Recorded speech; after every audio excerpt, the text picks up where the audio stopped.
full video, and your potato so-called scholar says in the Quran, nowhere it says what the age. Shall we play it together? Watch. If you look just at the Quran, you will get the indication that you can have sexual intercourse with a 5-year-old. Did you hear that? You just said in the Quran doesn't say that. So how Muhammad Hijab he got the indication? If there's no indication, you coward. You just say, look how disgusting. So then what Muhammad Hijab he say? Oh, we have to go and check what the Prophet did. But the Prophet never said, so-called the Prophet Muhammad pervert, he never said what age. In fact, the Quran confirmed that you can have sex with no limit with whoever a child is. So you said we know what the Quran is saying, and look how disgusting.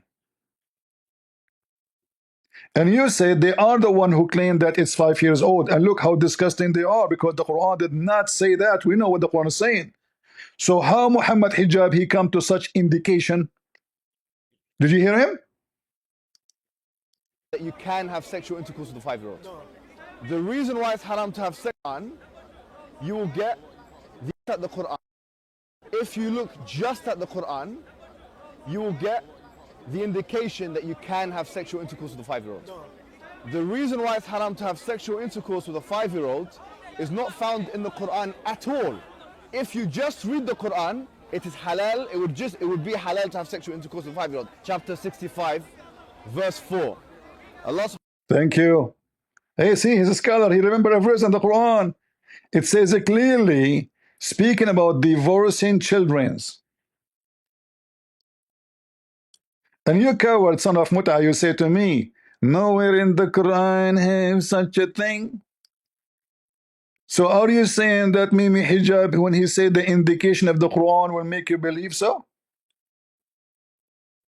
Intercourse with 5-year-olds. Look at the disgusting lie. You know, as Muslims, we read the Quran regularly. If intercourse with 5-year-olds was something that was permitted, you'd see Muslims doing that. Exactly. You will see Muslims doing that. And you did. Because Aisha, when she said she was 6 years old, 6 years old in the calendar of us is 5 years old. You use you use the moon calendar. We don't use the moon calendar. And your calendar is shorter than ours. So when Aisha, she say, and doesn't make a difference if it's 5 or 6, you stupid donkey. Like supposedly now 5, it's Muhammad Hijab who said 5, not us.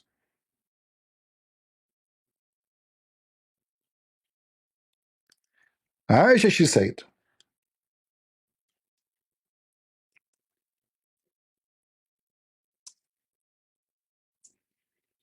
Take me to court, Abdul. The Prophet, he married me at the age of 6 and he effed me at the age of 9. Does it say that?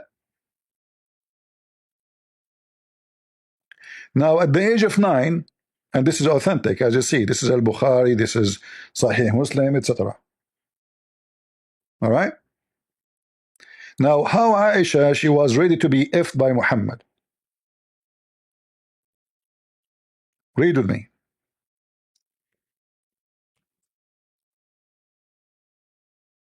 And this is what Mimi Hijab was explaining. And we will play the video. You F a girl, it doesn't matter what her age is. You F her when you think physically she can take it. And I will prove, not only from your Mimi Hijab. I mean, who was Mimi Hijab? He's just a boy. He got famous because of David Wood. Otherwise, just a kid. Idiot. This is the one, the Shia, they call her a whore. Because there's a hadith, she says, we decorate girls so we can hunt men of Quraysh. And this is a Islamic Sunni hadith. So according to your prophet wife, so-called wife, Aisha, she was so little and so small physically. And her mother, she was forcing her to eat certain kind of food for the purpose of what? To be effed by Muhammad. Read carefully. It was narrated that Aisha said, my mother was trying to fatten me. Trying to what? Fatten me. But the purpose of what? What is the project we are working in? Fatten Aisha, adding some pounds. Adding some pound to her vagina, to her butt. When she wanted to send me to the messenger. So what is the purpose of fatting me? To be effed. And this is telling you that they want to send her to Muhammad. But she is not. She cannot take it. He will kill her if he sleep with her. So what is the solution? Her mother, and what was the age at that time? She is not 6 years old yet. She's not 10 years old, sorry. She's not 9 years old yet. She got married at the age of 6. How in the world you marry 6 years old girl? And then we will go to your lie about Rebecca so we can laugh at you. So my mother was trying to fatten me up when she wanted to send me to the Messenger of Allah when she got married. And which means they try to fatten her since the second they get married. Right away.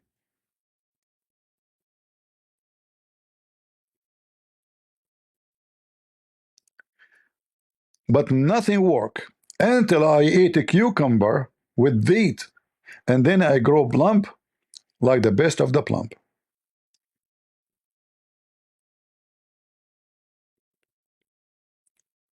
And now we will understand what Muhammad Hijab was saying. Read carefully. So listen carefully. Sexual intercourse with a 5-year-old. Chapter 65, verse 4. Allah subhanahu wa ta'ala tells us who you can divorce and who you cannot divorce. And then he says, وَاللَّائِ لَمْ يَحِدْنَ وَاللَّائِ لَمْ يَحِدْنَ, and the ones who had never been pubescent before. Never. And by the way, this is very important, yeah? I want all Muslims to be aware of this. The reason why we don't have sexual intercourse with 5-year-olds and 6-year-olds and 7-year-olds or whatever is not because of puberty. Not. Wait a minute, what did you say? It's Did you not hear? because of puberty, because that verse in the Quran actually says lam yahid. They never had puberty before. You can't go around that. The Quran doesn't say anywhere in the Quran that the woman has to be pubescent. I dare you to find one verse in the Quran where it says you're not allowed to marry someone based on harm, or you're not allowed to have sexual intercourse based on harm, or you're not allowed to marry someone based on puberty. Get me one verse in the Quran which says the woman has to be pubescent. No. You know in the Quran it says... And by the way, do you know why the conversation is going in this direction? They are Muslim debating Muslims. If they are in front of a Christian, they would deny what they are saying. This is a debate between Muslims. So the laundry, the dirty laundry of Muhammad exposed. If they are speaking to Christians, they will say no. So what Mimi Hijab he said, nowhere in the Quran it says based on harm. In fact, I want to ask Mimi Hijab where it says in the hadith based on harm. In the hadith of Muhammad. You cannot find it. If you say to me, scholars say, will that mean you Muslims are not following Islam because the Quran never says so? If Allah never says so, that means Allah don't care for so. The Muslims, the filthy Quran, the yellow page of Muhammad,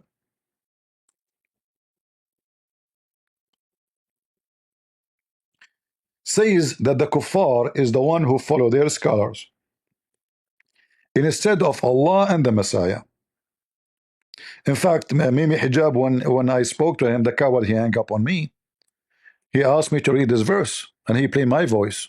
I said, you stupid, you just played my voice reading it. It says those who took their monks and their rabbis as God instead of Allah and the Messiah, which means Allah and the Messiah are gods. But those who take their monks, which mean their scholars, their rabbis, their scholars, who they obey them and they follow them, they are kuffar.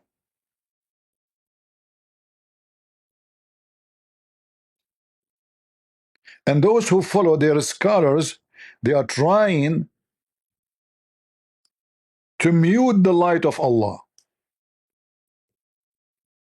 So look at the hypocrisy of the garbage of Muhammad. If the Christian, they follow their scholars, they are guilty and they are bad and they will go to hell. But who the Muslim they follow? Who you follow? If we ask you right now, when Mimi Hijab he said, we don't do it because that will cause harm, you follow who? Who is the one said that to you? Muhammad never. In fact, let me show you what Muhammad said. Here actually we see this hadith here about Fatima. Umar, he wanted to F Fatima when she was a very little young girl.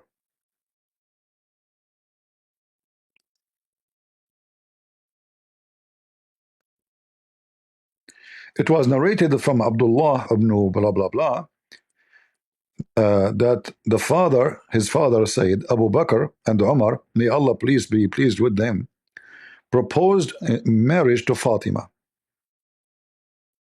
Okay, Abu Bakr and Umar, both they want to F her. But the Messenger of Allah, he said she is so young. And here you notice Muhammad is being hypocrite. In fact, the hadith says, I can show you that the hadith, that they told Umar, you know what? He is saying that to you because he don't want you to F her.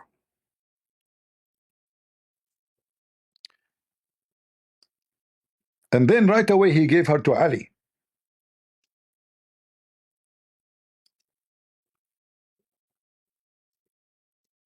And not only that,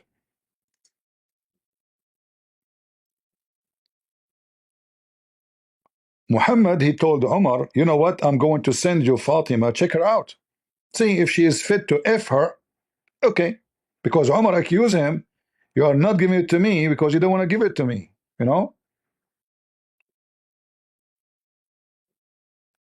Let me show you the garbage of Muhammad.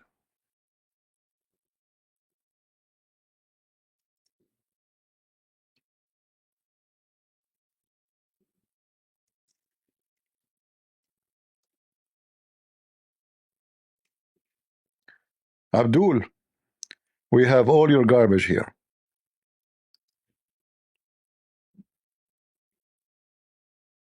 All right.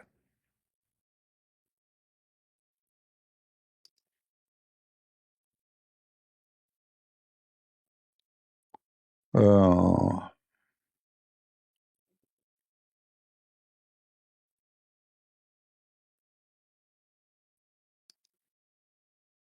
Let us see.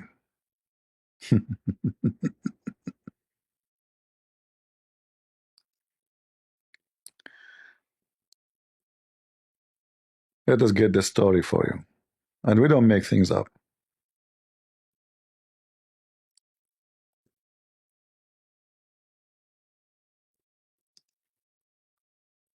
When Fatima she came,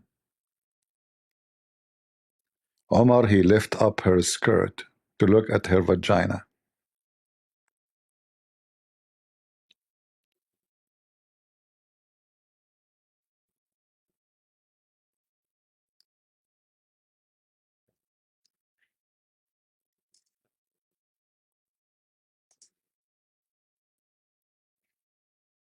I'm trying to find the hate in English. If not, we will use the Arabic one.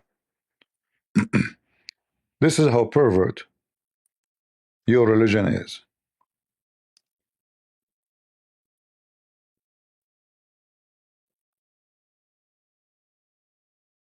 Here we go.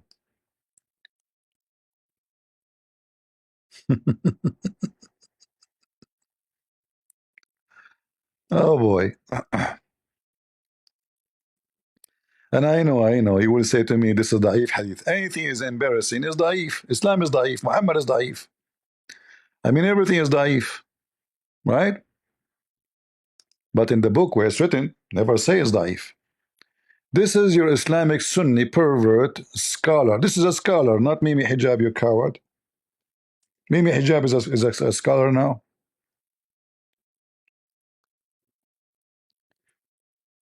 Musannaf Abu Bakr Abdul Razzaq. The book name Al Musannaf, Musannaf Abdul Razzaq. All right. And this is volume number 6, page number 163. Hadith number 10352. Omar, he asked for the butt of Ali. Sorry.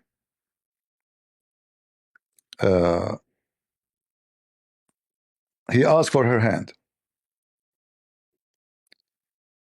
He said to him, but she is young. She is young. This is about the daughter of Ali now here.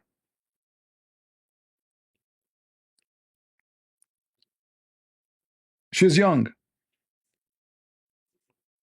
You know, what are you talking about? How I can give you this child? She's so young. Omar asked Ali for his daughter in marriage, but he said, she is young. Okay.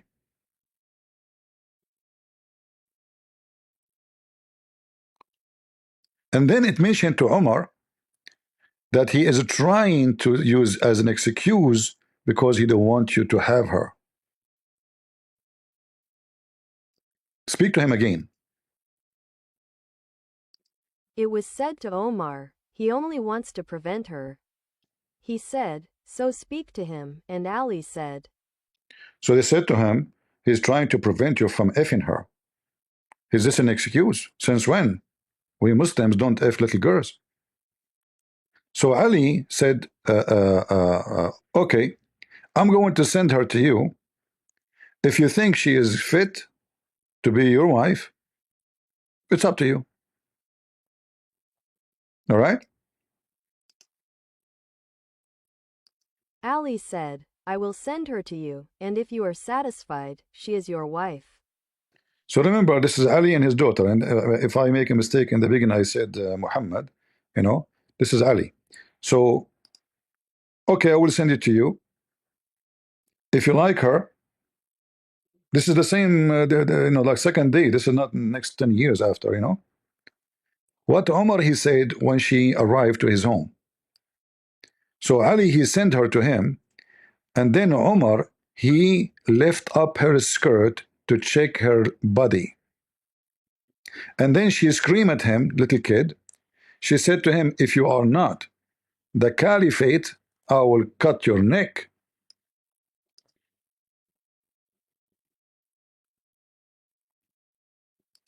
He said, so he sent her to him. He said, so Omar went and uncovered her leg, and she said, send it, for if you were not the commander of the faithful, I would have struck your neck.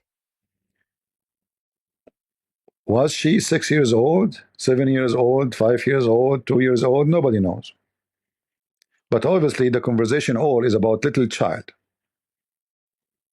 And how they want to check if they can F her or not? They lift up the skirt. And this is the caliphate of the Muslims, Omar. So when this stupid idiot, he claimed that Muslim didn't do so. You do. And this is Omar. Are you better than Omar? And not only that, imagine how filthy this religion is, that you check a girl by lifting up her clothes and strip her. What Omar he said when he lifted up her skirt? What he saw? What he was looking for? Her diaper?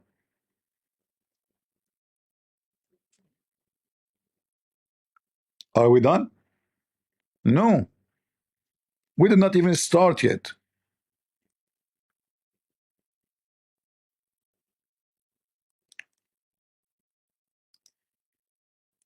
Muhammad, he encouraged men to have sex with little children.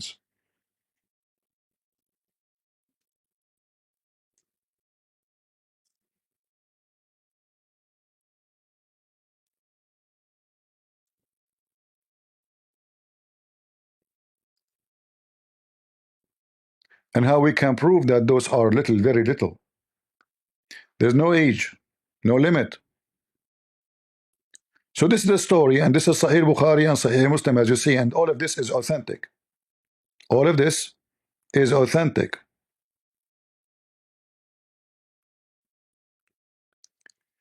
And this is the Muslim translation, not the kuffar. This is the pagan Muslim translation, the black stone vagina kissers, the one who go around the Kaaba like a cow.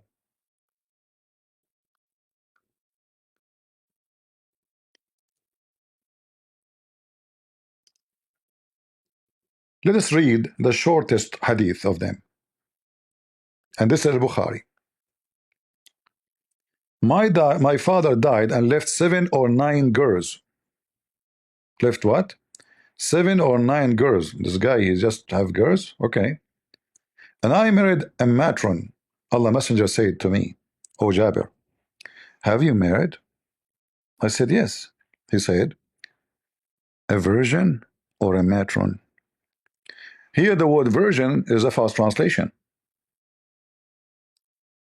It doesn't say virgin, and I will show it to you. It's not about a virgin, about a kid. A kid or a growing woman? Read with me. I replied, a matron, sorry, a widow. He said, "Why not little kid?" Again, they put the word virgin. So you might play with her, and she with you. She play with you. What we are talking about? What play with her? What play with you? What do you mean? Read carefully. And you might amuse her. You will not amuse a growing woman, mature woman, but you can amuse a child, little candy, a toy. Huh? You play with her. We are talking literally about playing with kids. This is the purpose of such a relationship, so-called marriage. And she amuse you. I said, Abdullah, my father died and left girls. I dislike to marry a girl like them. Translation is trying to deceive us. What do you mean he left girls? He left orphans. And I dislike to marry a little girl like them. So I married a lady, so she may look after them. So what Muhammad asking the guy to marry? A child like the orphan he have. The man, he did not marry an old woman. He married a lady, not 90 years old, a young woman. She can physically take care of 7 or 9 girls, little girls. This is your pervert prophet trying to manipulate a married man and say to him, why? Why you go for a woman? Why you don't go to a child? And look how the Muslim translation vary from place to place.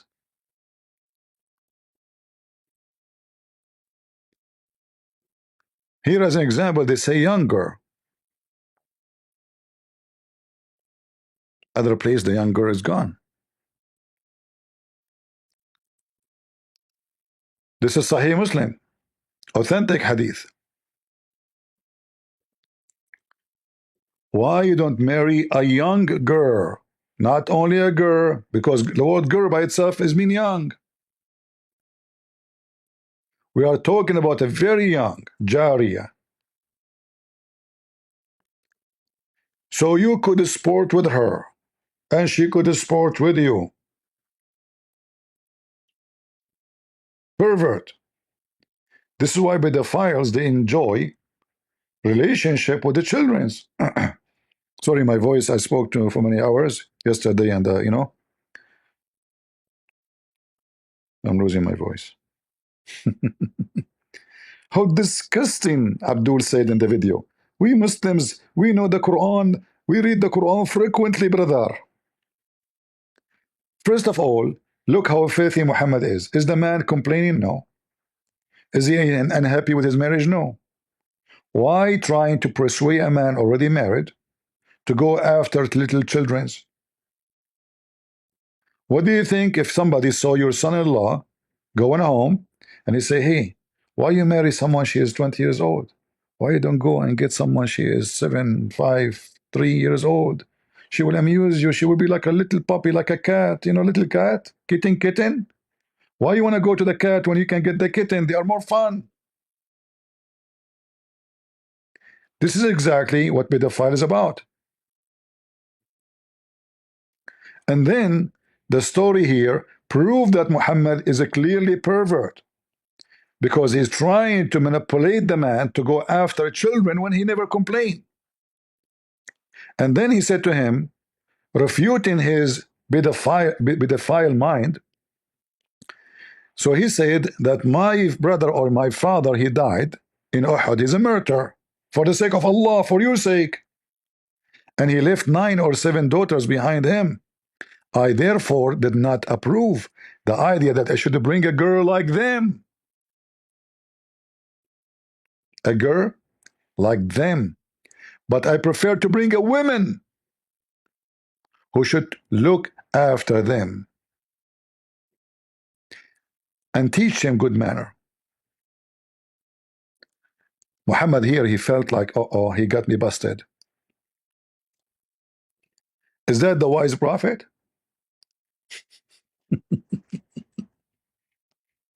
You Muslims are not pedophiles?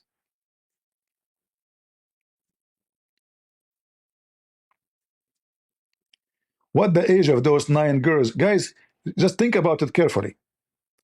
The father, he died, and he have 9 girls,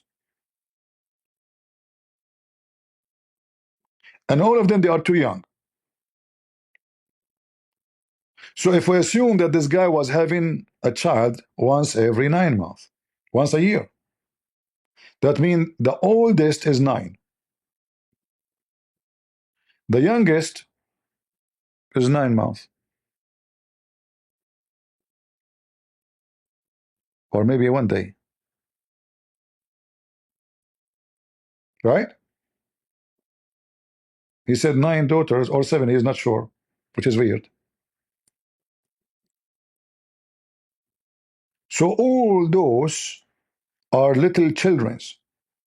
And what Muhammad is asking the guy understood very well what he meant by the word Jariya. He clearly understood that he's talking about little child. He did not misunderstand, or maybe he's talking about someone she is 16. No. That's why he said, I therefore did not approve of the idea that I should bring a girl like them, but I prefer to bring a woman who should look after them and teach them good manners. A girl like them, like the orphans. In fact, if we go to the Quran, you see the Quran encouraging the Muslim to F the orphans.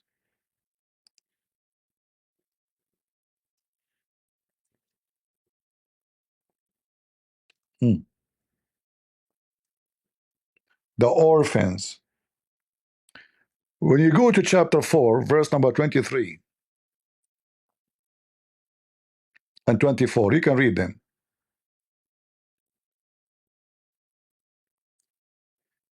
It mentioned to you that you can F women who they are married. All right? You can. But what about the orphans? What we would do with the orphan? Is it true that the Quran asked the Muslim to F the orphan? Yes, absolutely. Read Allah.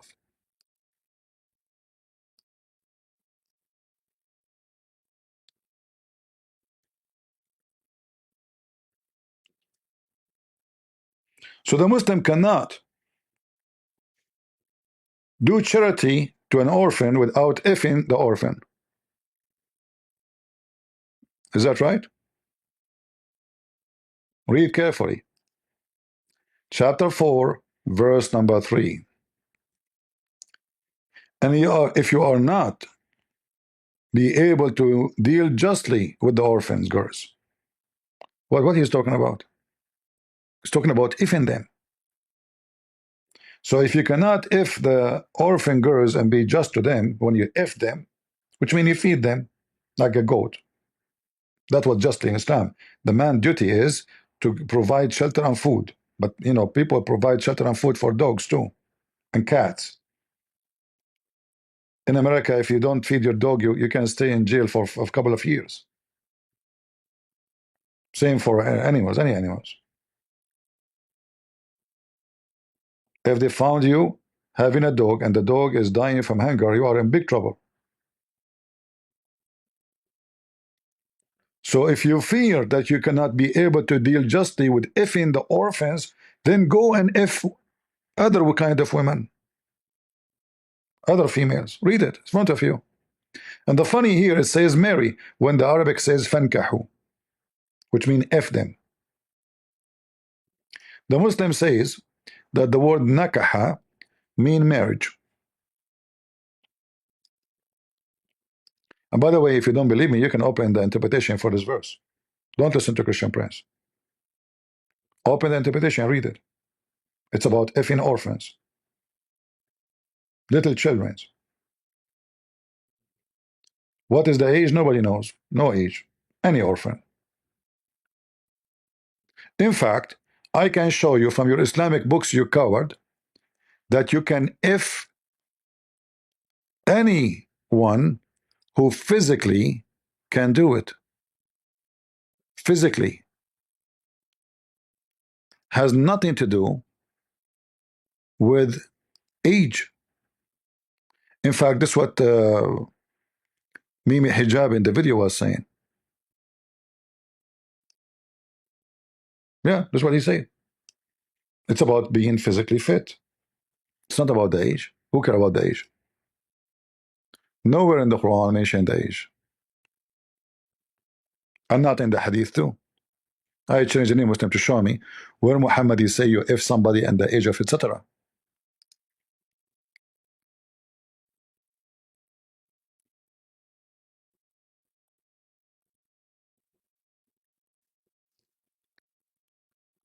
By the way, the Hadith I mentioned to you about ifing about Omar looking at the legs of Fatima, the Muslim scholars, they agree that the husband who want to marry a child, he can look at all and anywhere there's meat.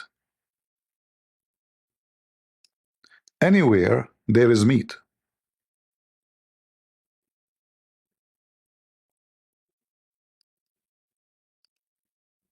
I don't want to forget that.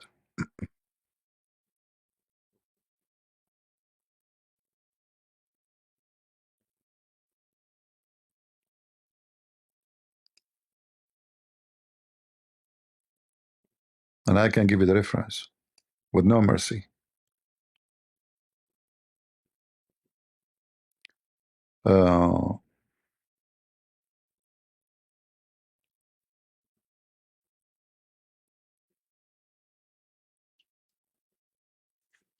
let me see.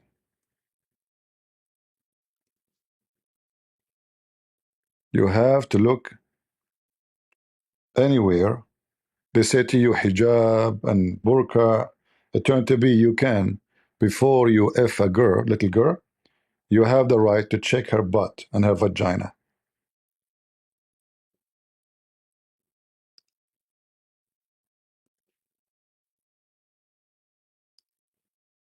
Check it out.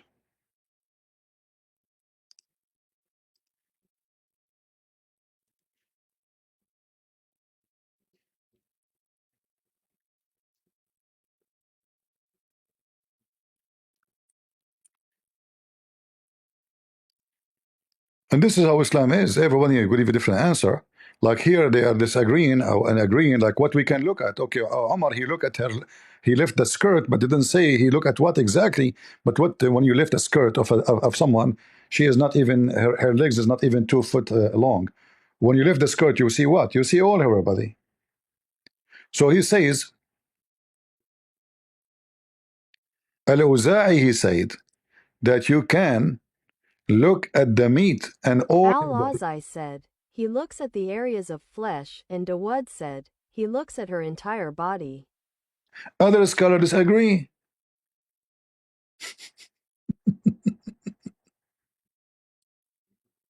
This is the religion of Islam. This is the religion of Islam. You can check her out. Let us continue. I mean, what we will say about this garbage religion?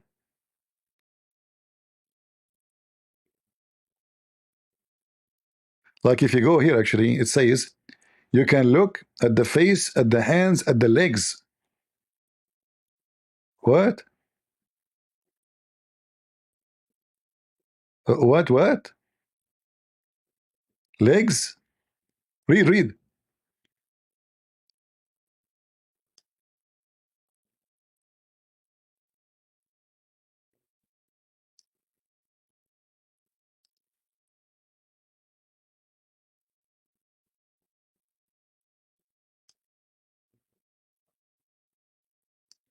Even you can look at her totally naked. One of the scholars, he says, he looked at her face and her hand. The second he said, and then after that he look at what is usually visible, such as her neck, legs, and the like. And the third he said, he looked at all of her private part and other things, as he stated that it is permissible to look at her naked. Naked. Am I making things up? You coward son of Muta?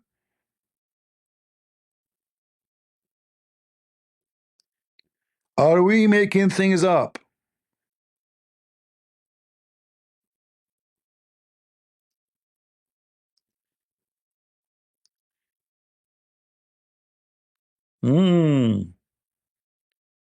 You are making things up. You liar. Where the scholars say that?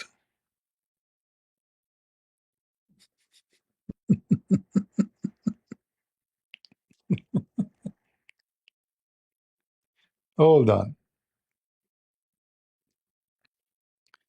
This is Al-Azhar University website. This is who? Brother, this is where Muhammad Hijab graduated, brother. What the heck? He graduated from there? So now he knew this? This is Al-Azhar University.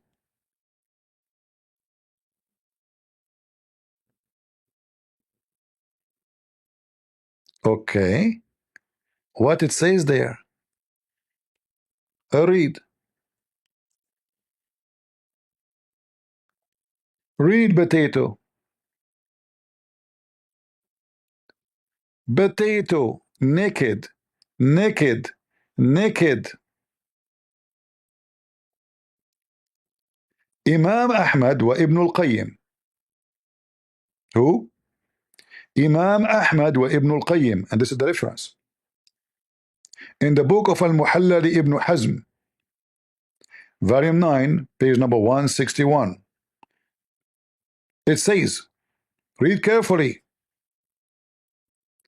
it is permissible for the Muslim man to look at the one he want to marry from totally naked.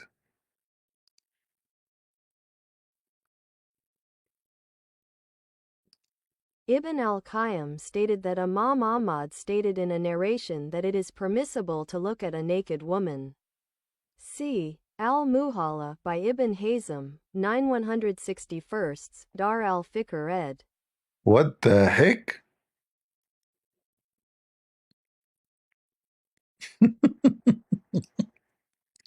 How many times your brother Mimi Hijab he quoted Ibn al-Qayyim? Huh? How many times he quoted Ibn Hazm? Hmm? So your Muslim daughter, she wear hijab and burqa, and now Muhammad hijab is coming to ask for her leg. She have to do striptease, huh? You know what? This is a very good religion. Tomorrow I'm going to go and ask for the hands and the legs and the butt of Muslim girls. But you know, as you know, I need to see first. Are we lying, Muslims? Is a Christian prince providing fake? Darul Ifta'ul Masriya, the house of fatwa in Egypt. Do you see it? The house of what? Fatwa, the highest authority of fatwa in Egypt.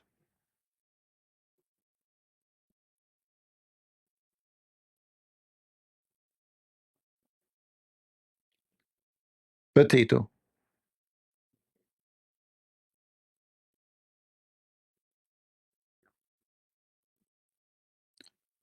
and pervert. Potato and pervert.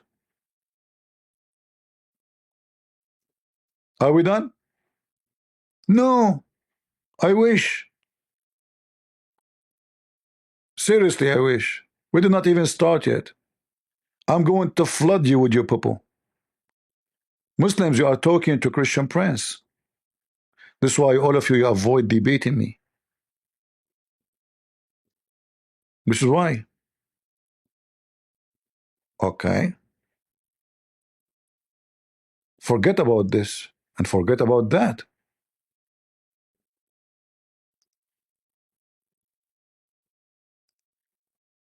Let us bring you something even nicer, shall we? Mean. What is nicer is going to be? Sound weird. What does guy he have for us? Let us see.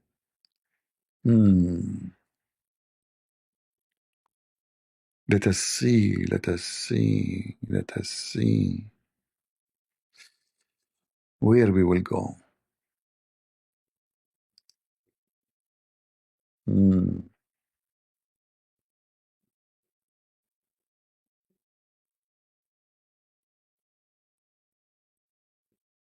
Let me show you.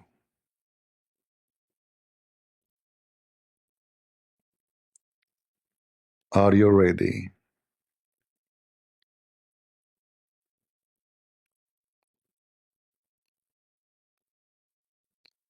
There is tons of things Muslims they have, but we are trying to show you the one will make it so clear.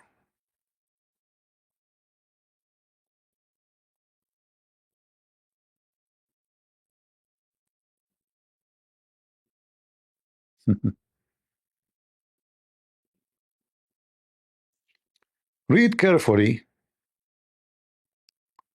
what I will show you. And I'm not going to show you Shia. Later I will show you what the Shia, because you Muslim Sunni and Shia, both of you are pervert. Both of you are pervert.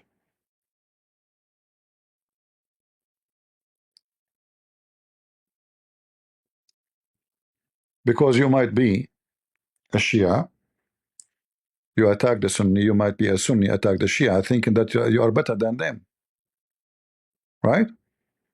But we know that it's not true. Both of you are pervert.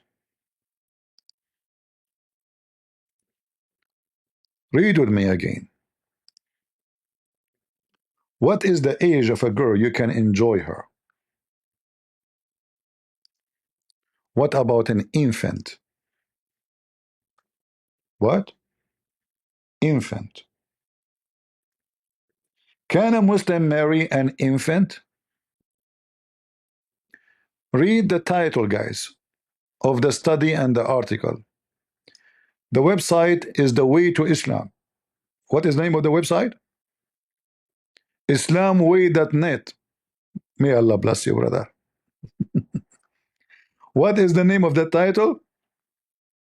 Marrying an infant and enjoying her.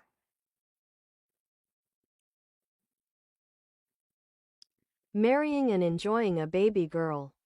Not a baby girl. False translation, infant. Let's go back.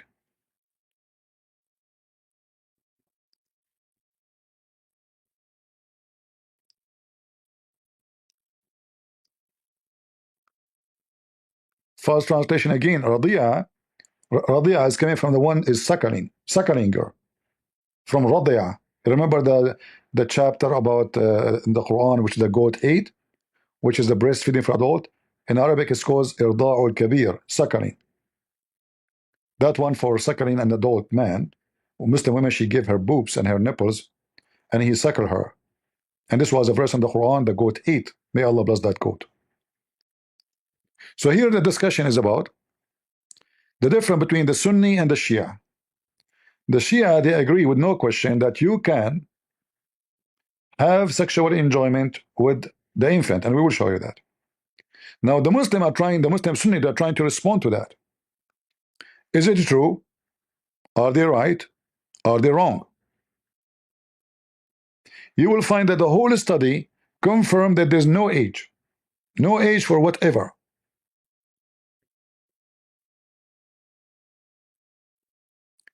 Look what it says here. It mentioned by Abdul Razzaq in the book of Al-Musannaf from Umar from and Ikramah قال, he said Umar, he didn't marry. Umar, the caliphate, he married Kulthum, the daughter of Ali, when she was little child playing with kids.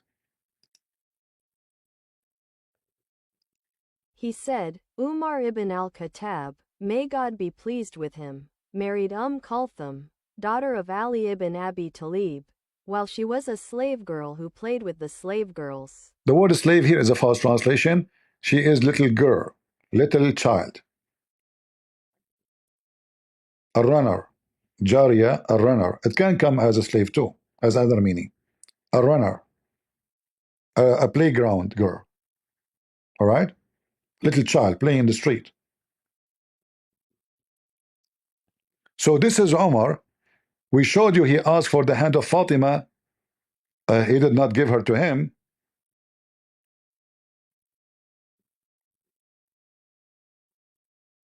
And now he took Kulthum.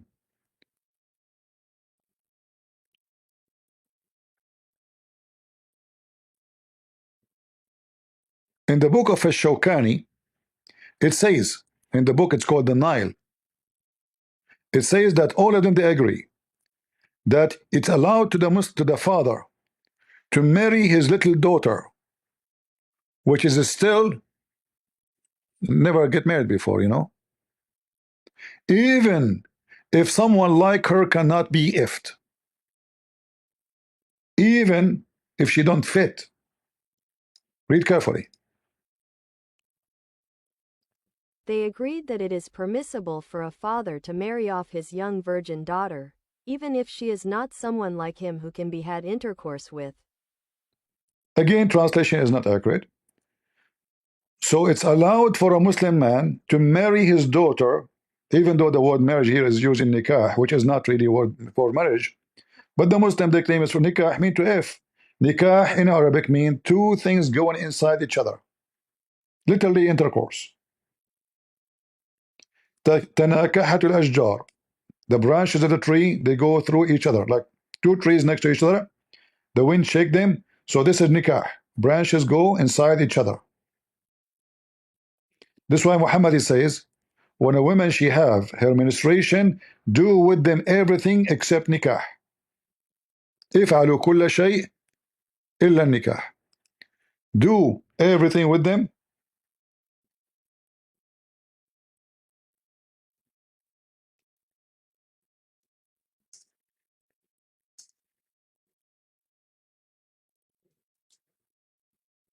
except nikah. And then they say to us that the word nikah means marriage, which is absolutely false. The Muslim don't differentiate between effing and marrying, because marrying is effing anyway for them. It's all about effing.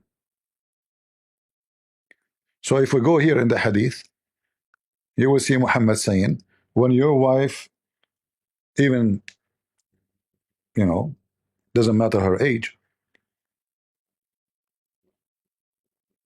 when she have her period, do with them everything except nikah. Where is the hadith? I'm trying to find. All right, let me find the other one. In fact, here is the hadith written in different language. It says illa jima, and there's the other hadith here. It says a jima, which mean the jima mean the nikah. Jima mean effing. Let us see this one. Here we go. So when your wife she have menstruation, do with them everything except nikah. You see it in Arabic? Nikah. Do with them. They are your wife already. You are married to them. So you do with your wives. You put your penis between their legs. The Prophet, he used to order his wife Aisha to put an izar between her legs, and even the blood was covering his dress, which means she is bleeding badly. Yet the pervert Muhammad cannot wait until she is done with her menstruation, even though the Quran says that menstruation is a hurt. Don't approach your wife when they are at hurt. Muhammad, he explained that to his men. Don't put it in, but you can put it around. So do with them everything except intercourse. The Muslim translate. But where is the word intercourse here in the hadith? Where is the word intercourse? Nikah. This is the word nikah.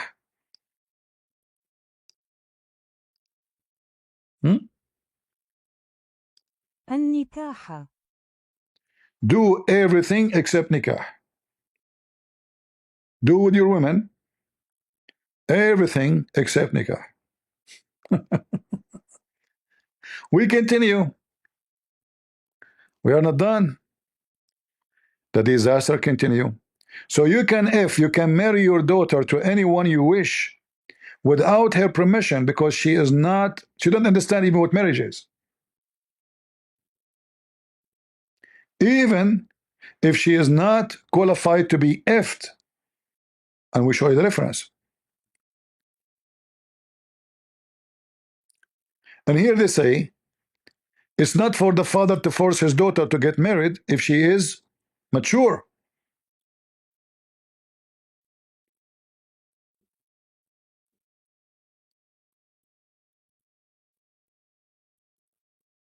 And they are talking here about who?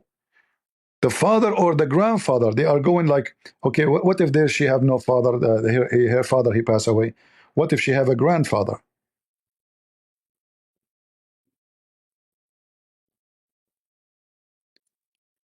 And here you see every Muslim sect have different opinion. Like here is different opinion. Here is different opinion. Here is different opinion. This is the religion of God, and the Quran is so clear.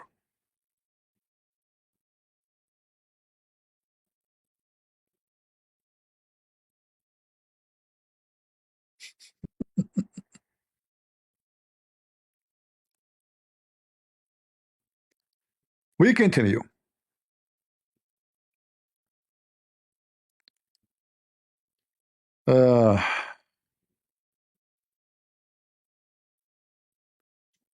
And look what it says here. Look how dangerous this statement is.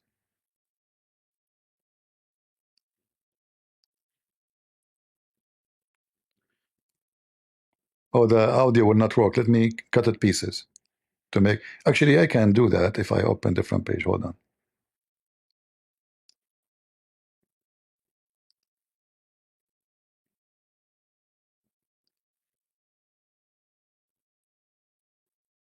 This, and there is no necessary connection between the legitimacy of consummating a marriage contract with a minor girl without consummating the marriage with her and enjoying her.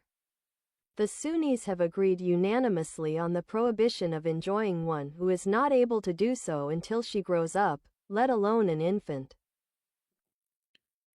The Sunni, by the way, this is an article. There's no reference now here. This is just a guy saying that. I could not find that in the article because Sunni, they have different agreement, as we showed you, that you can enjoy, you can marry an infant. So if there is no joy of marrying an infant, so what is the marriage for?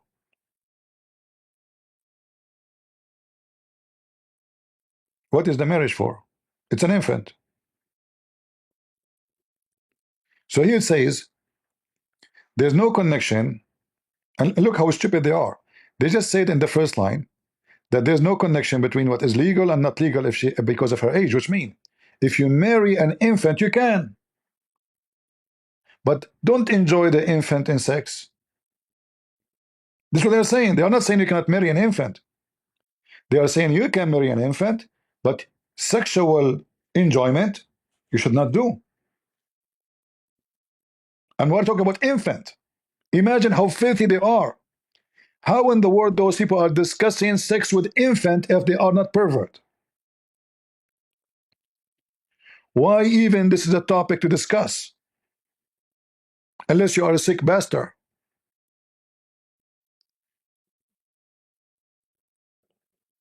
Are you with me? Why in the world even they are questioning if we can do that or not? Unless you are a pervert. Even animals will not do that. You see animals, dogs, cats, they sniff the female to see if she is mature. This is why they sniff each other. When dogs, they sniff a dog, they sniff their butt. By sniffing there, they can find their age, their, even their food, what they ate. This is the conversation between them. It's a smell. So when a male dog, he sniff a female, he sniff her to see if she is in the heat, she is, she is ready. You don't go after little puppy. Even dogs are better than you.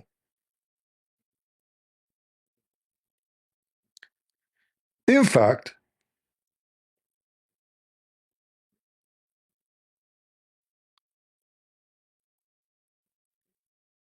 asking such a question is a proof that Islam is a religion of a pervert.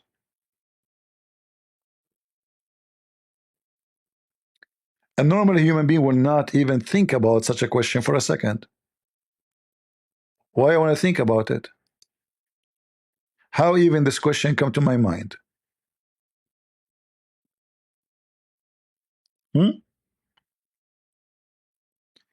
That will not happen unless you are a pervert.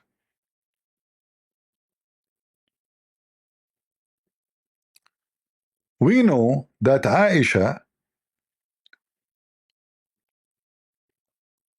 many years after marrying Muhammad, she's still playing with toys.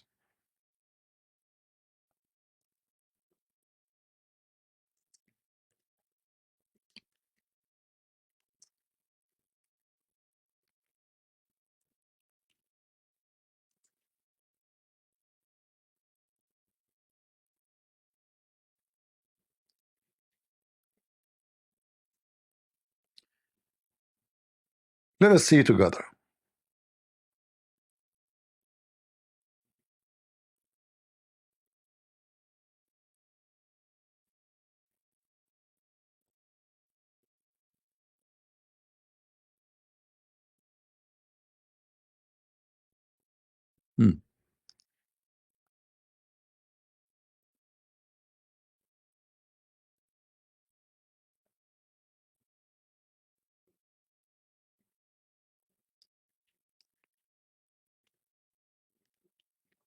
Muhammad, he opened the curtain on Aisha.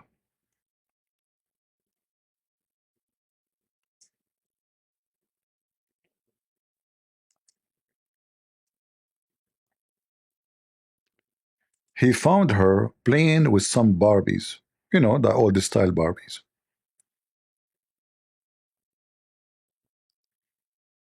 Muhammad, he said to her, what is this? She said, those my daughters. They are what? They are my daughters. So imagine the state of Aisha when she is already the wife of Muhammad for many years, not yesterday. This is not when Aisha got married. This is many years after.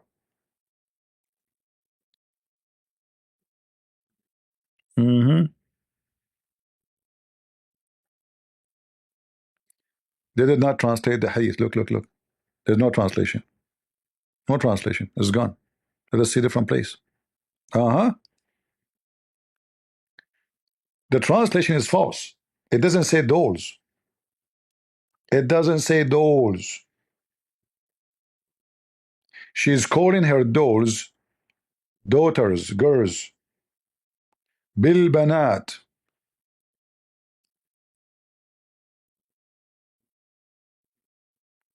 The messenger, he married me when I was 6, and he effed me when he like he did the effing when I was 9, and I used to play with the dolls.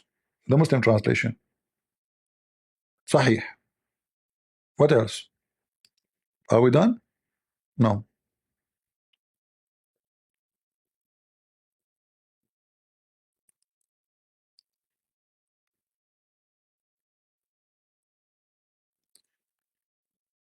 Aisha, she is playing with the dolls. She called them my daughters. And when Muhammad he enter, she have her friends, and all of them they hide because they're little kids. They run like, oh, you know, like, you know, it's that somebody old is coming here. Let us hide and seek. And then Muhammad called them back, says, come back, play with her. Come back. And you are talking that your prophet and your religion are not approving you to be a pedophile?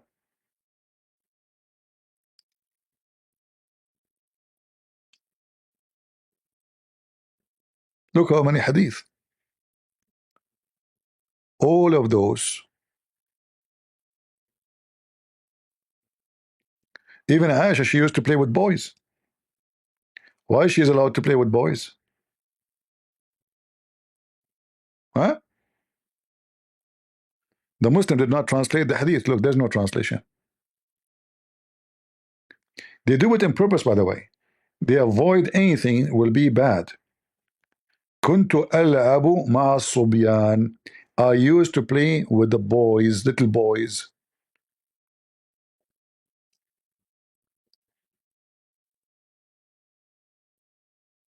And when Muhammad he came, I did hide from him.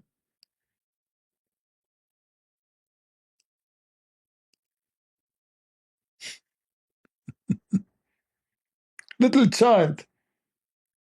And they are saying, no, you know, you are lying about us. We know the Quran very well. You do? You coward? Breastfeeding for adult?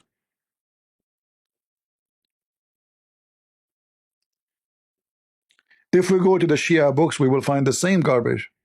Shia, Sunni doesn't matter.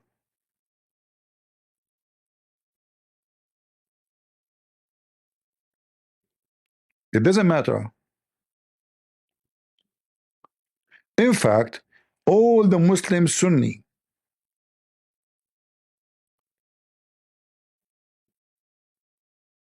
the majority of them agree that marrying a child, even if she is 1 day old, is, we showed you that as already. You know, I don't know if you have a good memory or not. We showed you that already. You can marry her, even if she's an infant.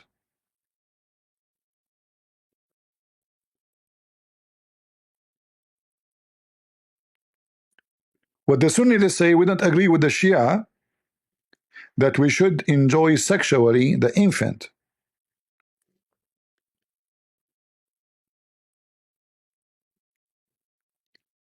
And the Muslim, the Sunni, they say, you can give the daughter, your daughter, to the man who marry her as soon as she is ready to be effed. So you think about it. Is she ready? Does she look like she can take it? Send her.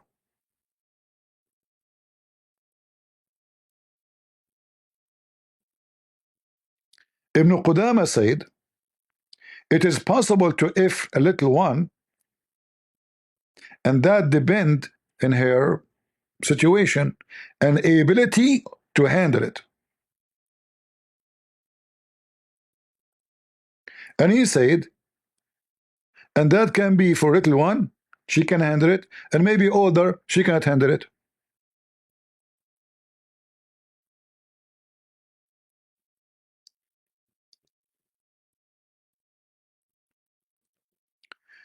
This is Ibn Qudama saying the possibility of intercourse with the little girl is considered based in her condition and her ability to tolerate it. No age. Age does not exist. 5, 6, 7, 2, it doesn't matter. If your daughter, she have a lot of beef, you know, the new husband, he can F her. And this potato, he claimed that Islam does not teach so. Are we lying?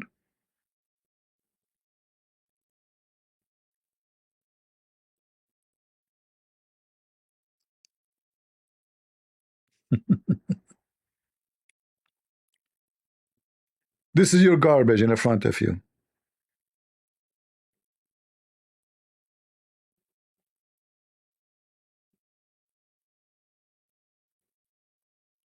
All what they are saying is depend if she can fit to be ifed. And this is what Mimi Hijab said in the video. If she physically fit to be ifed, you F her. لم يحد. They never had puberty before. You can't go around that. The Quran doesn't say anywhere in the Quran that the woman has to be pubescent. I dare you to find one verse in the Quran where it says you're not allowed to marry someone based on harm, or you're not allowed to have sexual intercourse based on harm, or you're not allowed to marry someone based on puberty. Get me one verse in the Quran which says the woman has to be pubescent. You know, in the Quran it says حُرِّمَتْ عَلَيْكُمْ أُمَّهَاتُكُمْ. It says you're not allowed to marry your mum. It says you're not allowed to marry your sister, your auntie. Where does it say you're not allowed to marry a prepubescent? I'm looking for... By the way, this is false. The Quran says you cannot marry your daughter, true, but this is still false at the same time. You can. There is exception. If you go in the Quran where it says وَجَعَلْنَاهُ نَسَبًا وَصِهْرًا,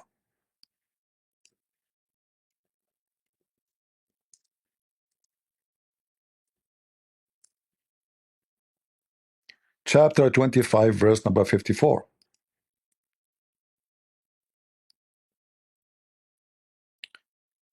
And we go and read the interpretation for the verse.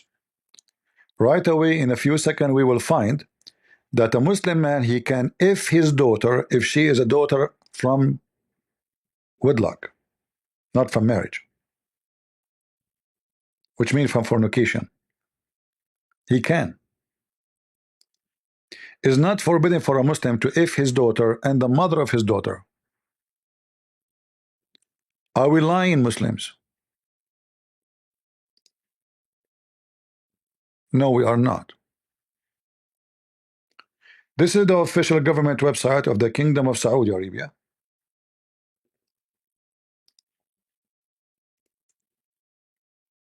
Tafsir al-Qurtubi. You can see it in front of your eyes. Al-Qurtubi. And this is the interpretation for chapter 25, verse 54. And here it says it clearly. Allah, He acknowledged relationship by marriage. Every Muslim agree that if somebody have a child, a daughter or a girl, from that marriage, that person, that child who is born, is not to be acknowledged to be a child of the father, period. He cannot carry the name of the father. He cannot take his inheritance. He cannot be called his son. And here you see how the justice of Islam work. So the father, he if a woman, the woman, she bear a son or a daughter for him, and now neither the son, neither the father, neither the daughter can carry their father name. Look how filthy this religion is. Allah acknowledged only the relationship only by marriage. Ibn al-Arabi said, Nasab, which means lineage, is only by mixing the water of the man and the water of the men of the women by shara, which means by Islamic law, according to the Quran or even Hadith. Anything else, there is no lineage.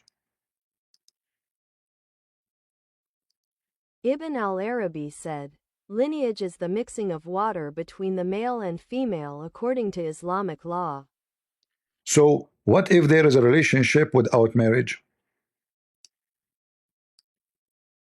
Huh? Let us translate and read carefully. A Muslim can if his own daughter.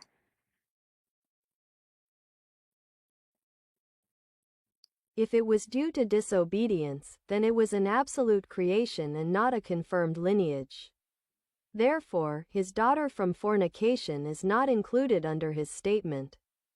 Your mothers and your daughters are forbidden to you, because she is not his daughter according to the more correct of the two opinions of our scholars and the more correct of the two opinions in religion.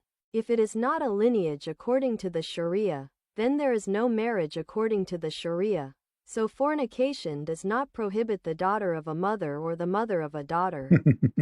What is forbidden from what is permissible is not forbidden from what is forbidden. See? Because Allah has bestowed the favor of lineage and marriage upon his servants and raised their status, and has made the rulings of what is permissible and what is forbidden dependent on them, so falsehood does not attach to them or equal them. So your daughter from fornication is not to be considered your daughter according to Islam. Therefore, she is not under the Quran saying it's forbidden for you, your mothers and your daughters. She is not included. Do you see it? Your daughter from fornication is not included under the statement of the Quran. Your mother and your daughters are forbidden to you. Why? Because she is not his daughter according to the most accurate opinion of Islam.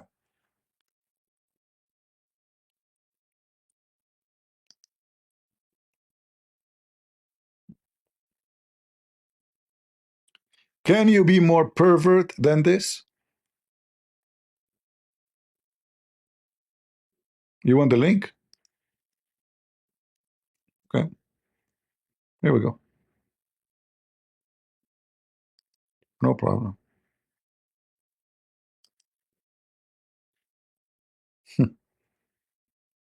How disgusting. This Abdul was talking about what is disgusting and what is not disgusting. A follower of a pervert religion. And then the Muslims, I can give more reference, by the way, about the sexual appetite of the pervert Muhammad. Police be upon him. And then they go and they say to you, well, do you know that their Bible says that, Rebecca, she married at the age of 3? We die laughing at you.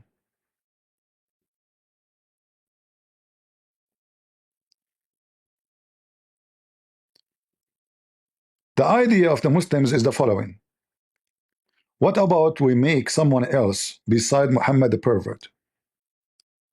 Huh? And then Muhammad will not be the only pervert in the image, in the TV station. Let us find another pervert. So let us make it clear to you Muslims. If it's true that Isaac, he married Rebecca at the age of 3, that means a pervert like your prophet. That will not save the ass of your prophet. Your prophet is a pervert, and there's no question about it. However, you potato, all the calculation you make about Rebecca is absolutely false. Why? Because you claim that the minute Rebecca was born is the minute when she was when Abraham heard about her. That's false. And then you assume that when she went to him, she was 3 years old. Where nowhere in the Bible it says that. In fact, I have your friends, the guy who in the Muslim support all the time to weave a singer, he will give you a screwdriver in your anus. This is your friend. Even to refute Muslim about anything they say, he support them. So Muslim, this is the guy you trust. You trust a donkey you get. Go. Problem, and that is the word for virgin isn't there. Do not believe people who say the word Alma means a virgin. It isn't true. In fact, in Proverbs 30, it's talking about an adulterous woman who's very much not a virgin. Alma means a young woman, What? So what Alama is? Alama is a young woman. How the Bible describe Rebecca? As an Alama. We have a word there describe her. Not a child, but as a young woman according to your favorite Antichrist rabbi. Alama. You stupid idiot. When you read there, you will see that Rebecca, she did not have kids for 20 years after, since her marriage. And she is called Akhir in Arabic, which means she's not able to have children. So why she will be called such a name if she is a kid? Is it supposed for a child is 3 years old to give a child? You stupid Abdul. So you assume numbers as you wish. You claim that the news came to Abraham. Abraham, like at that time, they take an airplane. Oh, okay, go take an airplane and fly. And then right away, if we check, we will find right away that it must be many years after.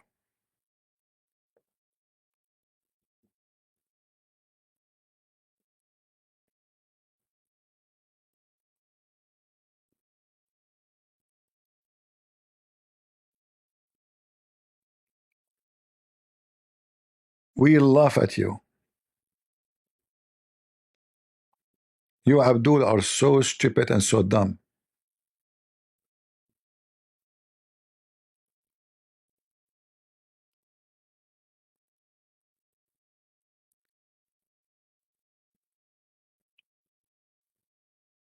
Do we have any Muslim would dare to debate me?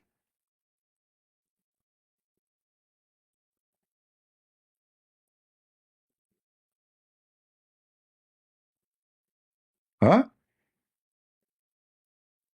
Are you strong like Rebecca who can carry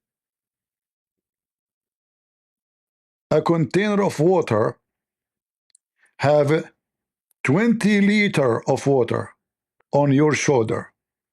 Are you strong like her? So you can come and debate me. You stupid idiot, we die laughing at you.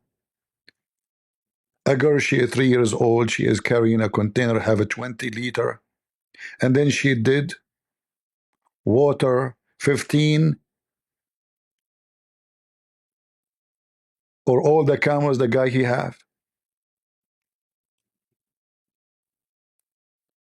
Since when a 3 years old can carry water to, do you know how much the camel he drink, the camel? I mean, you Muslims are so silly and so dumb. So Rebecca, she was carrying something 3 times more heavy than her.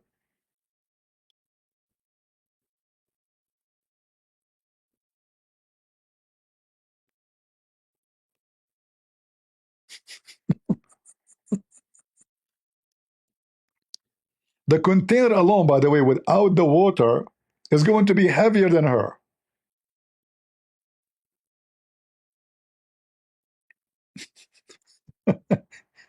The container at that time, they don't make them from plastic like they weight nothing.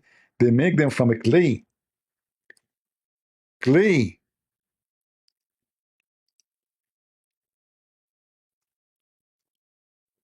Let me show you how they look like.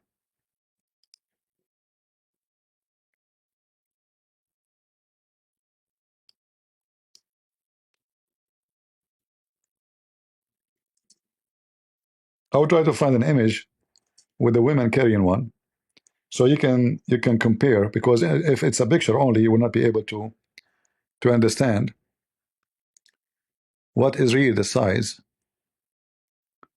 we are talking about.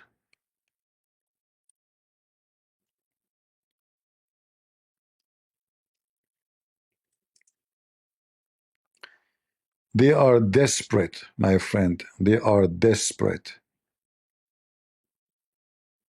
The Abdul is so desperate.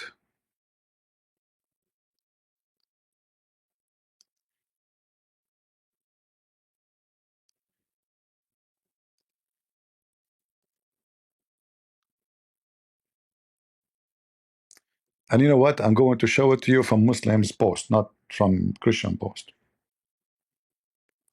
So Rebecca, she was carrying this, and she was 3 years old. I don't know. I have to believe you.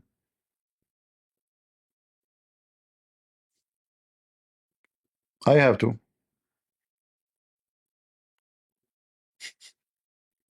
By the way, they put them in their head and they walk with them. They don't hold them with the hands. They balance them. They have like they put too many things in their head, like fabric. So they have a hat specifically made for this purpose, and it make like a bend in their head area. So and they practice it. So they walk. You know, they usually they put their hand around it only when they want to put it down. But you want to convince people, you potato, that a 3 years old was carrying something 3 times heavier than her. This container is heavier than Rebecca at the age of 3 when it's empty.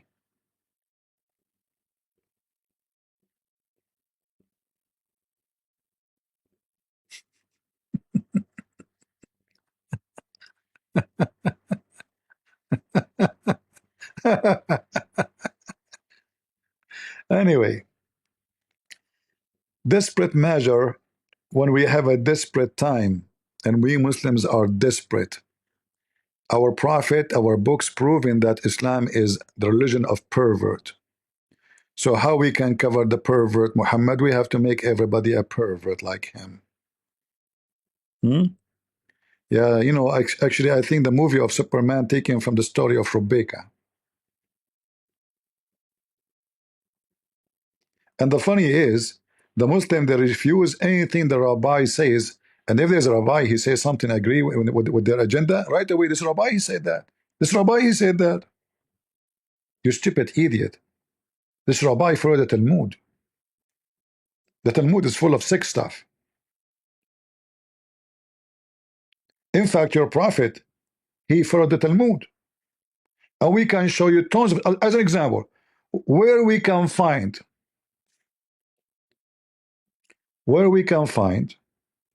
that the women, she have to wait for 3 months iddah after she got divorced.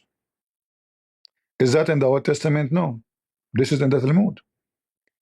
All your Islamic so-called practice, Muhammad lived with the Jews in the city of Yathrib, which now called the Medina, and he was copying the Jews. Everything you have.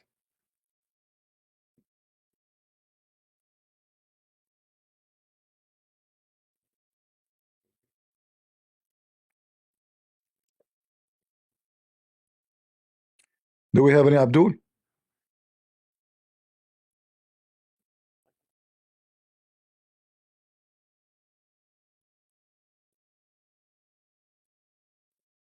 No, no, I'm not joking. You can let me ask what his name, Sheikh Uthman. He is learning from AI. Hey, Ketchup boy, how you doing?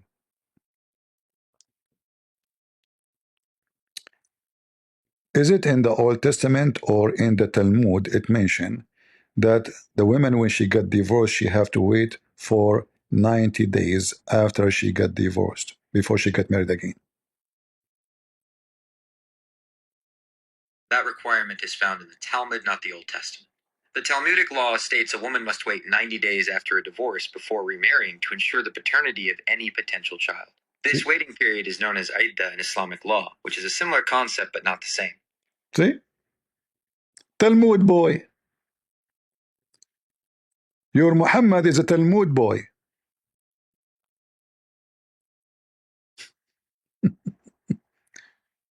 Where Muhammad he got the 90 days period?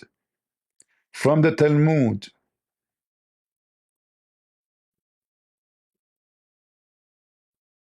Did you hear it?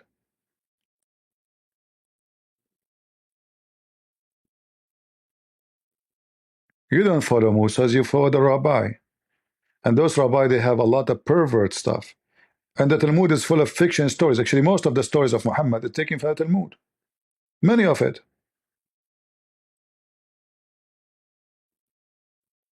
You are finished, boy. However, after all of this, I have to say, I am kind of jealous.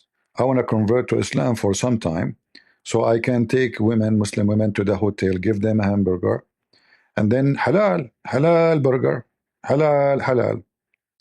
And then I F them for 3 years. And then the woman, she go in the street, she say, this guy, he F me for 3 years. I say, no, I never even know her. She's mentally ill.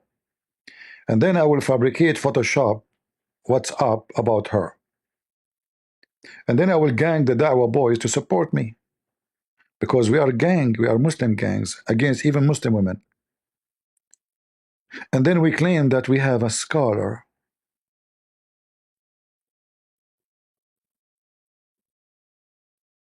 Do we have any Abdul from the religion of the fool would like to call me? Mayday, mayday. Any Abdul from the religion of the fool? So we have a clear evidence in your books saying that your prophet and your religion teaching you to be pervert. By the way, I did not mention what the Shia mentioned. Let me show you. In the book of Tahrir al-Wasila,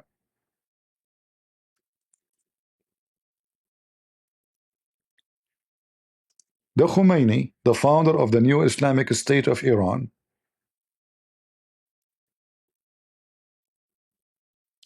he followed the steps of Muhammad. And we know that the Shia, by the way, are more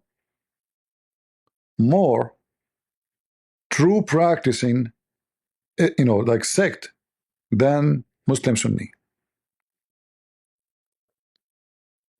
In fact, I challenge any Muslim to say that's not true.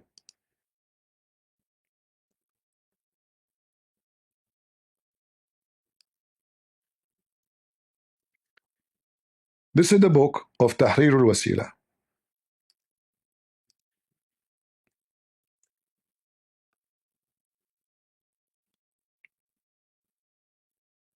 This is not Tahrir al-Wasila. Hold on. We want Tahrir al-Wasila. Give me a second.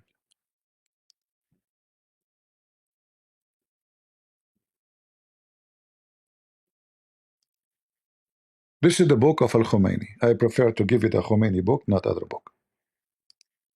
The author himself.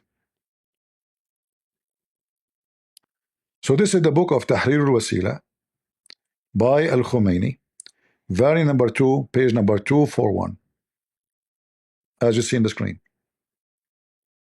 All right, Tahrir al-Wasila. And then here you go to issue number 12. And the Muslim Sunni, we showed you, they agree with the Shia. It is not allowed to F a girl. In fact, the Muslim Shia are more conservative, by the way. And I will show you why. Because here it says you should not F her until she is 9. We showed you the Muslim Sunni says you can, if she can handle it. Doesn't matter what the age is. She is 5, she is 6, she is 4. As long as she can handle it, you can go for it. That's what the Muslim Sunni says. And we showed you that already. If you forgot, we can show it to you again. All right? No problem.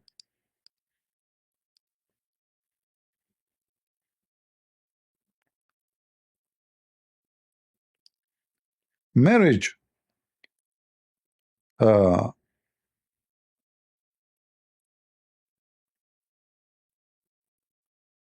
You can marry an infant, but you cannot enjoy her until she can handle it.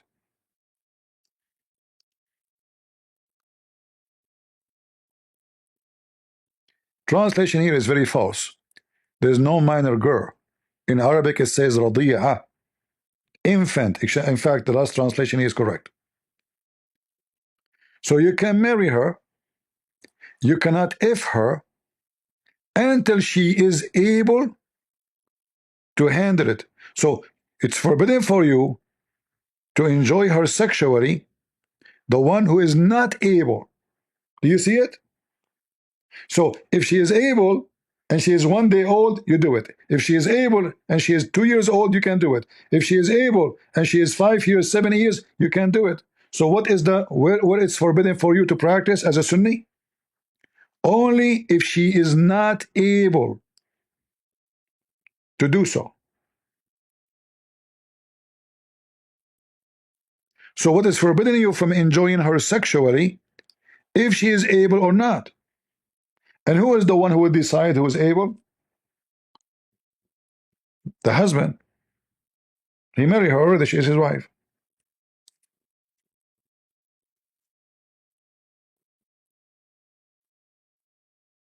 This is the Sunni. The Sunni, they agree, you can marry an infant. In fact, the Imam, the Hanbali, they say you have to F her if she is 9 already and nobody can stop you, even if she cannot handle it.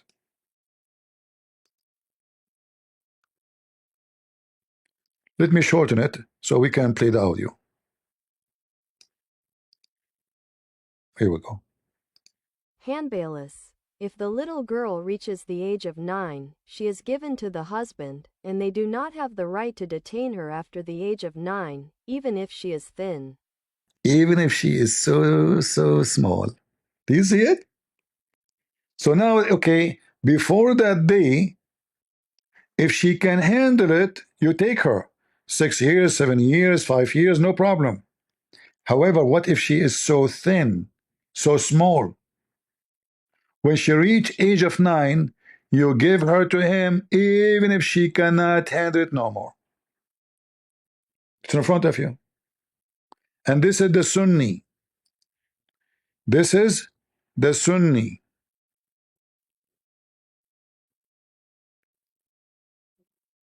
Here they are saying, the Nawawi said, the little one should not be delivered to be ifed as long the reason for not to be ifed is exist. Which is that? She's too small. It is forbidden to if her as long she cannot handle it, because she is so little or maybe even crazy. Are we making things up?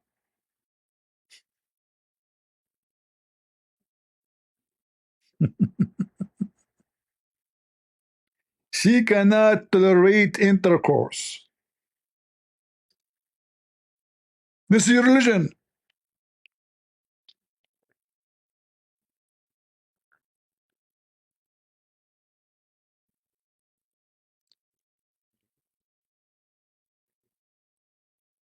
So when the Muslim they speak about someone she is fit to be in your bed, they are just talking about if she can be effed without dying.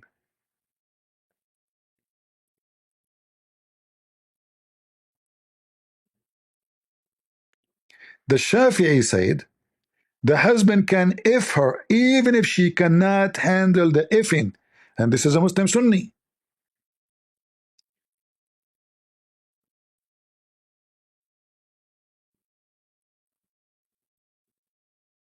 However, their family they can say no if they want, but if you wish, he can go for it. Read it. I'm not making things up. Let us use the full translation. You see, when the text too many, the translation doesn't work with the audio. I like the audio so you can read it.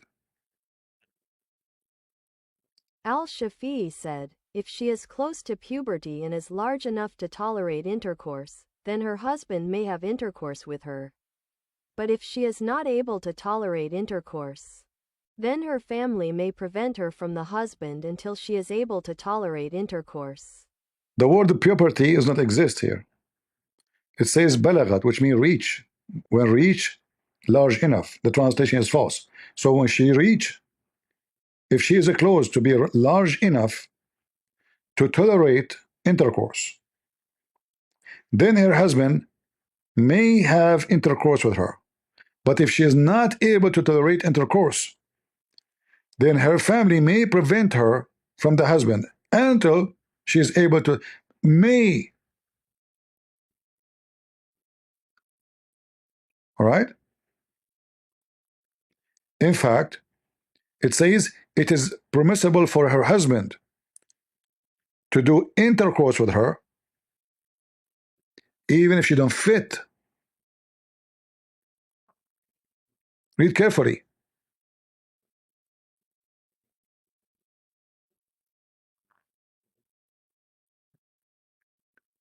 So the parents, they decide, okay, our daughter, she cannot handle it, but we are talking still about a kid. Otherwise, why the whole discussion is talking about what the discussion is about she can handle it or she cannot handle it. All the discussion we see is about she can live. He will not kill her. Those are the Sunni. What about the Shia? Read with me.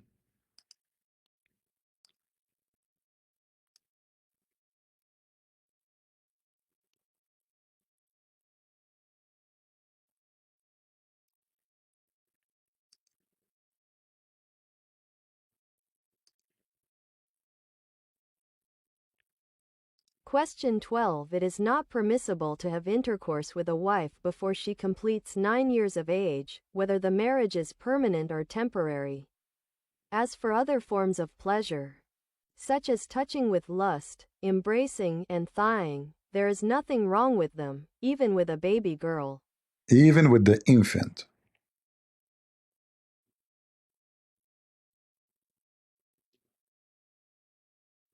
Even with the infant, not baby girl. The Arabic says رضيعة. رضيعة. رضيعة is not an infant. رضيعة is a suckling. This is Islam. Shia and Sunni both is the same shit. So when this potato, he claimed that those people, they have to apologize because Mimi Hijab says 5 years old. I prove to you that you marry an infant, Sunni or Shia, and the effing date of the Shia is when you are 9. However, the Shia agree that if you if her, there is no penalty, no problem, but it's better not. And if a Muslim man, he put his penis inside her vagina, but he don't insert it all the way, there's no sin on that. Read it. Even before the age of 9 for the Shia, there's no problem. And here, by the way, they are not talking only about like losing her virginity. No, they are talking about breaking through into her butt. Excuse my language. Read carefully. And if he insert his penis and he connect her vagina, connected to the urine tube, and the one which is later was going to be for the menstruation tube, still it's okay. No problem. Imagine you are destroying her body parts. You rip her apart.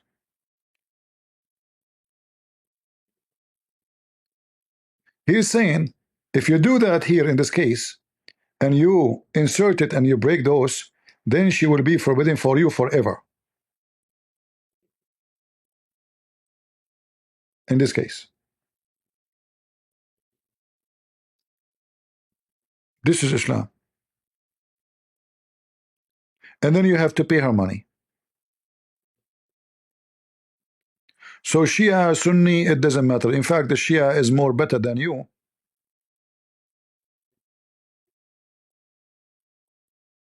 At least they are following the pervert Muhammad more decency.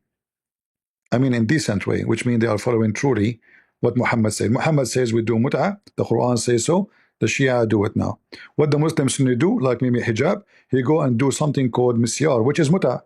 They just change the name. The Muslim Sunni are pervert. They change the name of their crimes, of their pervert action. So the mut'ah in the Quran, they say the hadith says the mut'ah is forbidden. Well, in fact, it's not. Because Umar and Abu Bakr, they practice mut'ah after, and Uthman, they practice mut'ah after Muhammad's death. So if it's forbidden, how they practice it? Tamatta'na ala ahd. We did enjoy mut'ah in the time.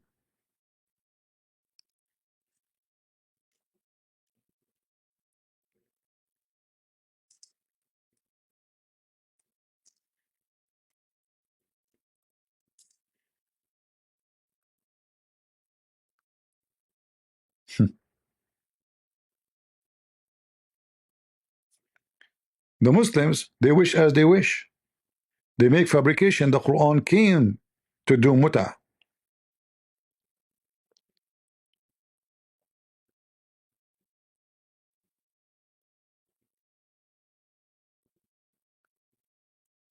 You see it? The Muslim, they did mut'ah with Muhammad. Muhammad did mut'ah with them. Everybody is doing mut'ah.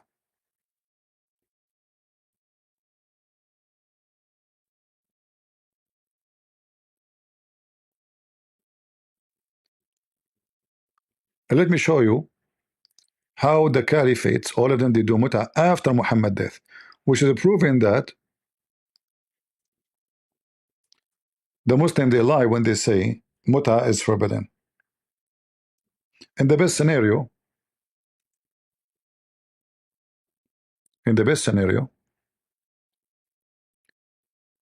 Muslim Sunni books is not reliable.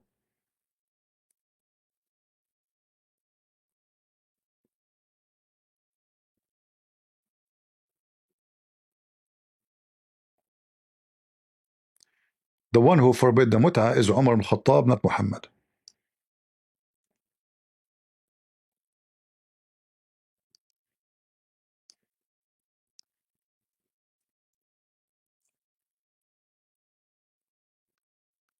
Let us see if we can find it here. If we could not, we can find it in different way, please. Let us see.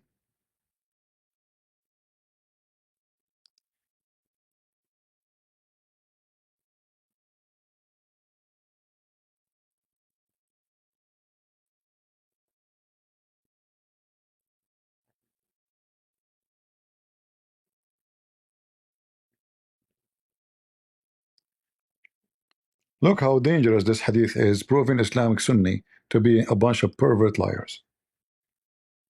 This is Sunni hadith, this is not Shia. And this is Sahih. Sahih. The same hadith can be found by Muslim. Sahih Muslim. It says here that Umar al-Khattab, he said, the Quran is the Quran, and the messenger is the messenger. And there was two mut'ah in the time of Muhammad. And I forbid you today from doing them. So, was the mut'ah forbidden by Muhammad? No. Umar, he just acknowledged that the mut'ah was exist in the time of Muhammad.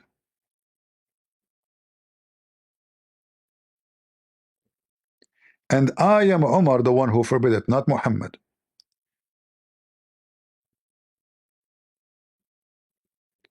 The two pleasure practice during the lifetime of Muhammad. If the mut'ah was forbidden during the Muhammad time before he died, this sentence here is wrong. It's obvious. And this is authentic.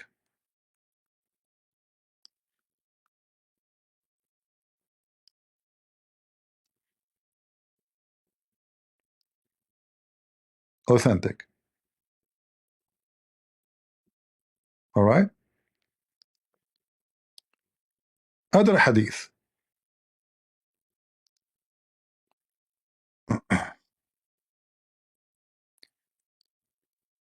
Ali said, Ali, if not Omar, he forbid muta, nobody commit fornication. Yeah, because muta is is allowing fornication. All right. The one who forbid the muta is Omar.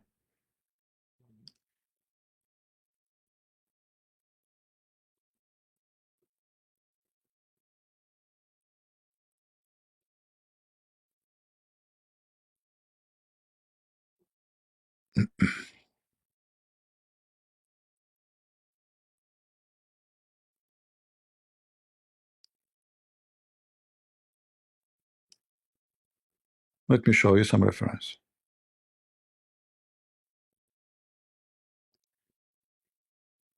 See, Abdul, we are not like you. We don't fabricate numbers. We don't fabricate stories. This is your religion. لولا ما سبقني به ابن الخطاب ما زنى إلا شقي. If not, Omar is the one who forbid it, and he command that before me. This is after Muhammad's death. Nobody became doing illegal fornication because muta is forbidden by Omar only, not by Muhammad. Not by Muhammad. And this is Omar. This is Ali saying, if not Omar, he is the one who forbid it, I will allow it.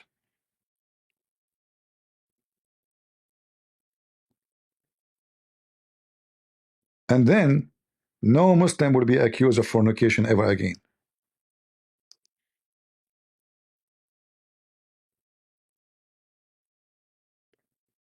It was only the opinion of Omar, not Muhammad. And now the Muslim, they will say to you, oh, this is a fabricated hadith. Sure, as usual. Right? Anything is fabricated, even if it's a Sahih Muslim, even if it's al-Bukhari. And let me show you. It confirmed from al-Bukhari that the Muslim, they used to F each other by exchanging anything. And this is a practice during Muhammad, during the caliphate after. Read carefully. Read carefully. This is Sahih Muslim. This is Sahih Muslim. We contracted muta, not marriage. There's no marriage. Muta is not a marriage. Muta means sexual enjoyment, not marriage. How that is marriage? The word marriage is not there. Giving a handful of things like, exchange. You go to the women, you are hungry. What do you want? Bread? Okay, I will give you 1 kilo of a flour. Open your legs. It's in front of you. When we did that, during the life of Allah Messenger and during the time of Abu Bakr, until Umar forbid it for the case of Umar ibn al-Harith.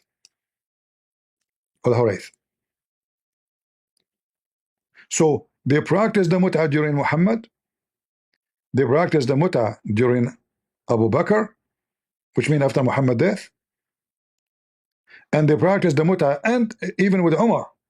And then Umar encountered a case and then he forbid the mut'ah. It's not Muhammad who forbid the mut'ah. If this is da'if, this is Sahih Muslim.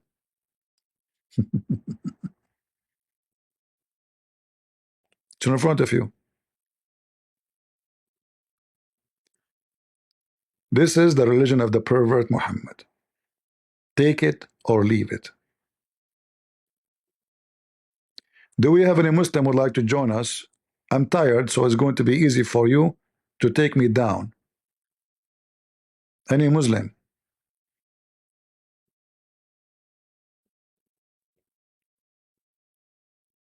Are we lying, Muslims? You claim that the Shia, they practice what is not allowed. Will the Quran allow it? You know, one of you actually, he said to me that the Muslim, they say about the hadith we mentioned, that the hadith is invalid because it's against the Quran. Who said that to you? The Muslim Sunni. Forbidding the muta is against the Quran. So do the Muslim take what is against the Quran or not? Yes, they take. In fact, all the religion is against the Quran. All of it.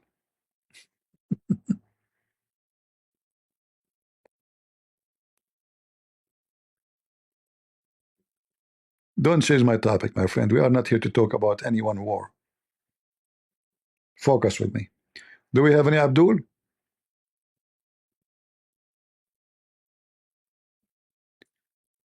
The Muslim, they don't have balls. They don't need balls. Aisha never had balls. But she was brave to tell us how the Prophet used to fondle her. The Prophet used to fondle me, she said. When I have my menstruation, she said.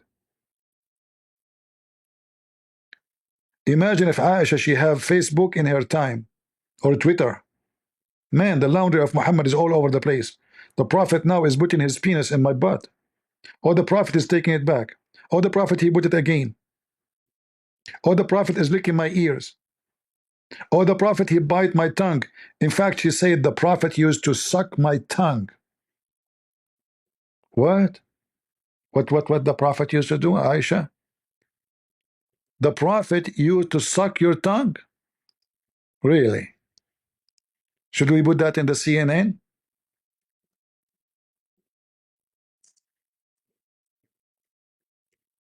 What kind of a woman she is? I mean, are you pervert people? Why a woman she will go? Imagine you are married, and then you have a wife. She go online and say, "Guys, my husband, Muhammad Hijab, he sucked my tongue." Really? Can you show us how? Are we lying? And look, one will say to you this is Sahih, one will say to you this is Da'if. This is Al-Bukhari.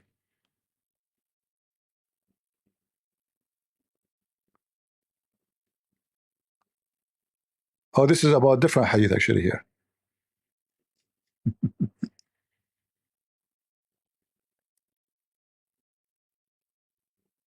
It's weak, brother. It's weak. This hadith is weak. It's weak. I mean, do you see it? It says weak. Hello? Get some breath. First of all, Prophet Muhammad, he was sucking her tongue because he was suffering from some problem. Like, you are a doctor. So what the problem you think it was the reason for sucking her tongue? Get some breath. First of all, it's very simple. Me as a doctor, when a Muslim woman she come to my clinic, I suck her boobs, not only her tongue. Uh-huh. By the way, your prophet, he says that Allah, he sent verses from the sky about suckling a dog. Is that what you are doing? Exactly. Eh, exactly. So your wife, she suckle the neighbor. She gave her boobs to the neighbor. Get the breath. Shame on you. My wife, she is very conservative. The Quran says that you can suckle me, you know. Remember? Mimi Hijab, he played my audio saying to a Muslim woman, suckle me. When the Muslim woman, he cut the video, she was saying Jesus, he played with his mother boobs. And he claimed that this woman, she was young. I don't know how young. I mean, they are talking about 6 years old ready for marriage. The woman, she is obviously over 40, and according to Muslim, she is young. He's speaking to a young Muslim woman. Young Muslim woman, she will say to me, Jesus play with his mother boobs, you son of muta. Who wanna suck the tongue of Aisha?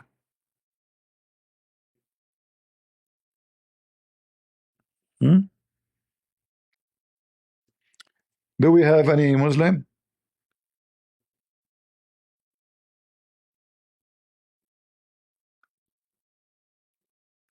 Aisha, she is a, she is the laundry publisher.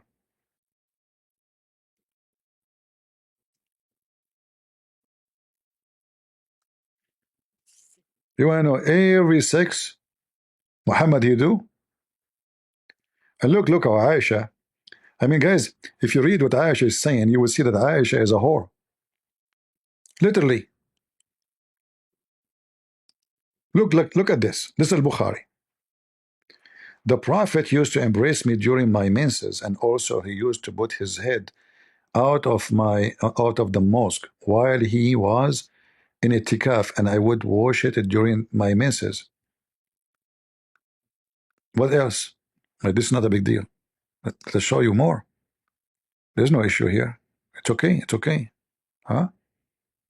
Aisha, she said, the Prophet, he used to fondle me. What he do? Fondle me. What the word fondle mean? He put his penis between her organs while he is fasting. While what? The guy is fasting now, by the way. Just to let you know. It's haram, brother. Haram to have sex. So, wife, what about you open your legs and let me do some brush there? Hmm? And she said, and who of you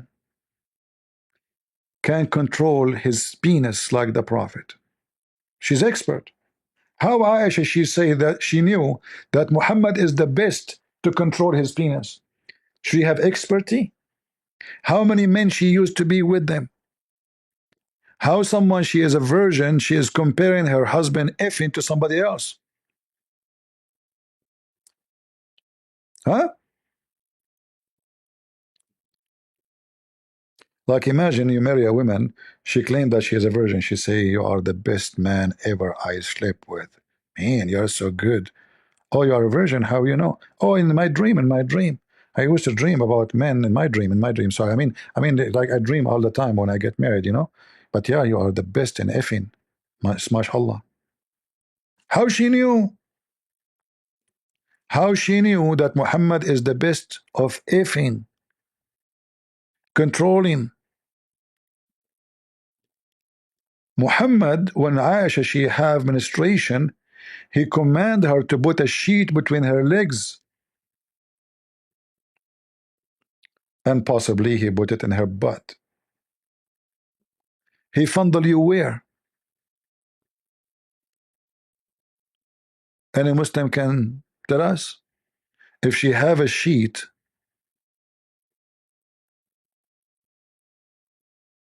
Where is the? It says where a waist warp.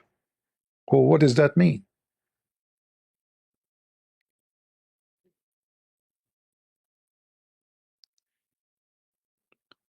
Your books. This is your books. Look, those are not translated. They're ashamed to translate them.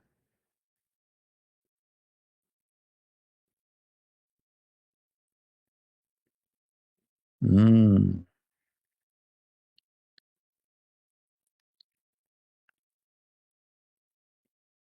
If there is any Muslim, decent Muslim woman, she'd like to teach me how to fondle, because I am naive. I don't want it. I want to do it exactly like the Prophet. You remember, we are Muslim Sunni. We have to follow the step of the Prophet. So who going to teach us?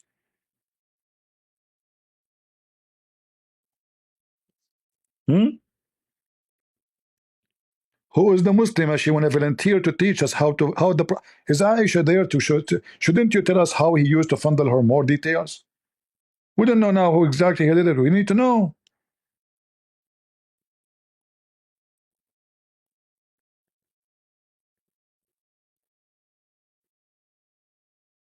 Anyone from the fondle me religion?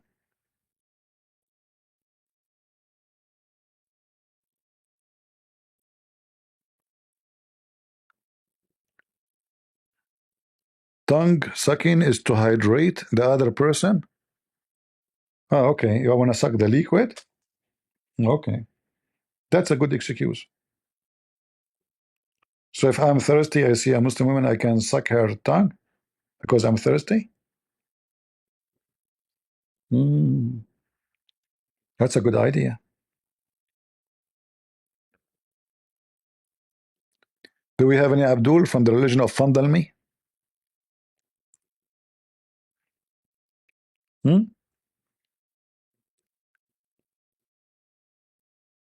I will never take with me a bowl of water, no. But I need to find Muslim women all the time. That will be difficult. They are a small, tiny minority in this country.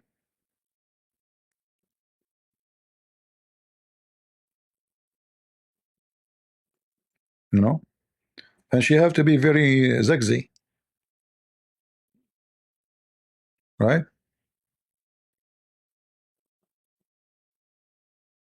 She have to be very beautiful.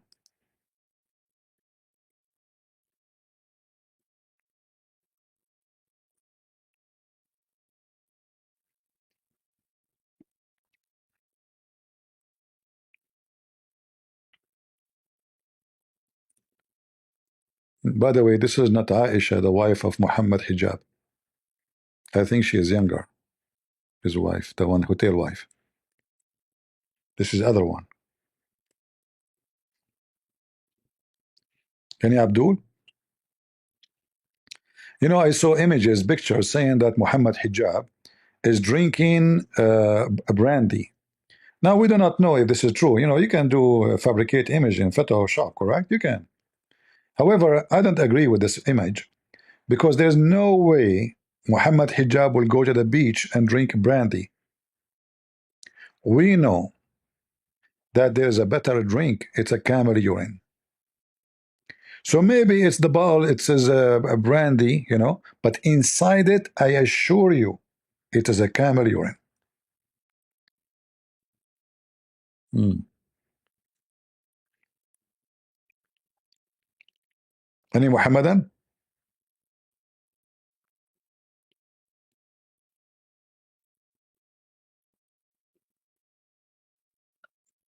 Anyone?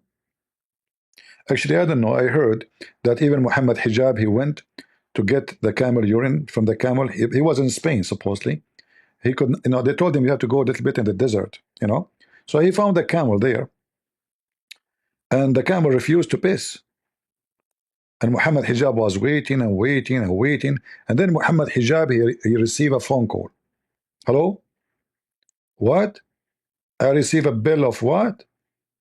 $909,000. I lost the case? The camel, he's a Muslim camel. He's a Muslim camel. He heard this. Muhammad, he put the phone in speaker. The camel he heard, he started pissing. And this is how Muhammad Hijab, he got his piss, the camel urine, and he was able to take it to Barcelona beach. The news pissed off the camel. 909,000, and the judge called him a liar. Liar. Liar. Proven documentally. The court call you liar.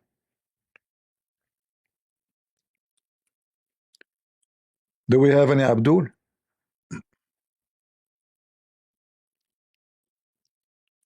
Don't worry, now he will go and he will go to a website. It's called GoFundMe. You see, GoFundMe exists for a reason. All right? He will go to GoFundMe, and the Muslim, they will start, you know, funding him, donating. Don't worry, go to GoFundMe. Though this GoFundMe is very famous website used by Christians and Muslims. Anyone want to scam people, he use it from both sides. Anyone, you know, he claimed to be a religious person. Hey guys, today I am trouble. Please, I need your help. GoFundMe. What happened? Oh, please GoFundMe later. I will tell you. Oh, okay. And how much you need? Not much. Not much. Not much. 200,000, 300,000. Not much. And then the insect, you know, they are driven by emotion, they go fundle, you know, fundle, and then the guy every few months he will make a go fundle me again. By the end of the year, he have more than $2 million in his pocket from the idiots. And this is done by the way by both, not only Muslims and so-called Christians. I understand that the Muhammadan, they are following the step of their prophet and they scam Muslims. But I understand why somebody claimed to be Christian, he do the same. If you remember, Muhammad in the Quran,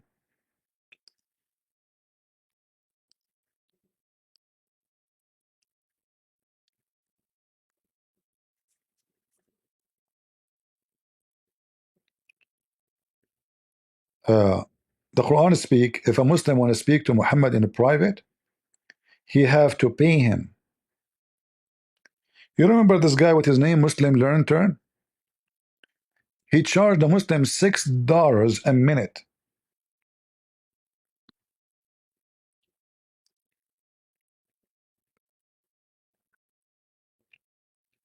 $6 a minute. Imagine. So if you speak to $10, you have to pay. Sorry, I mean, if you speak for 10 minutes,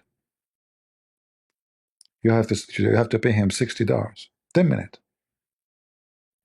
Even lawyers don't charge that. This kid, Muslim lantern, a kid is a kid. He makes $6 a minute from the stupid Abdul.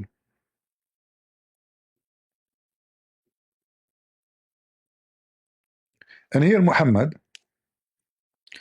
saying that if he take your money, he will pray in your behalf. This is how you know who's a scammer. Read it. Take sadaqah, between two bracket alms, from their wealth. Okay, what to do with it? In order to purify them, sanctify them with it. Hey, people who want to give me sadaqah, I will pray in your behalf. Sorely, I will pray in your behalf. Brother, you don't need to pray. You are rich. You don't have time. You make money. Brother, you do not need to do it. Leave it for us. We will pray in your behalf. We will sanctify you. You will become out like a baby. Donate to Prophet Muhammad immediately. And when Muhammad he prays in your behalf, it's a source of security for you, brother. It's in front of you. Oh, the picture of Aisha there. Sorry, let me take it off. I cannot take it off, my friend. I'm obsessed with this picture. Sorry, guys. Let me see if I can make it small. I cannot take it off. Excuse me. I'm single. Okay, I have to keep it for now at least. And later, after we finish, I need to look at it more. Since I got this picture, I became like too much addicted. You know, I don't like to watch porn, but this is a pornograph, you know. I mean, it's too much, you know, and I'm single. Oh boy, man, it's hot here. Okay, so if you donate to Muhammad, he will pray in your behalf. Why rich people need to pray? This is not right. They are rich. You give the money to Prophet Muhammad, go fundle me. And then Prophet Muhammad, when he invoke Allah for you, that is a source of security, brother. I mean, it's Muhammad, come on. But isn't it Muhammad himself, he says that you don't trust Allah? Hmm?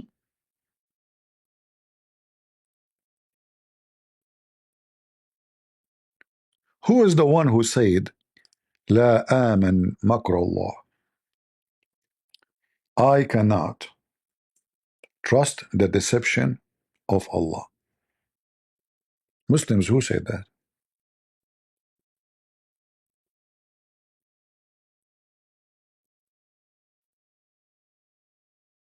Any Muslim? First, it's in the Quran. The one who feels secure from the deception of Allah is the loser.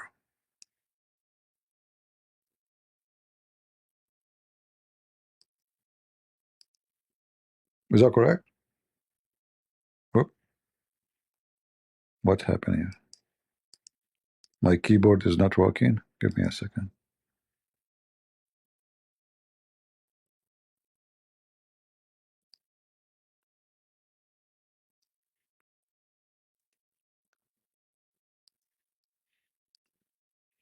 Something wrong with this keyboard. Do they feel secure against the deception of Allah, not the plan? You see how the line translation? The deceive of Allah. None feel secure from the deceive of Allah, not plan. Liars. Liars. The cunning. Cunning. The God of cunning.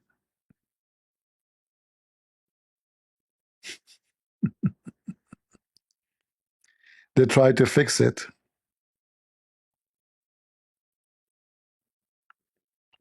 Do we have any Abdul who he think he can be secure from the cunning of Allah? Huh? Nobody can be secure.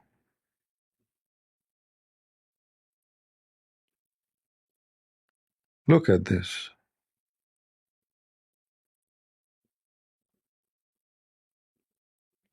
Muhammad actually he promised the rich ones of Quraysh to go to heaven just because they gave him money, starting from Uthman.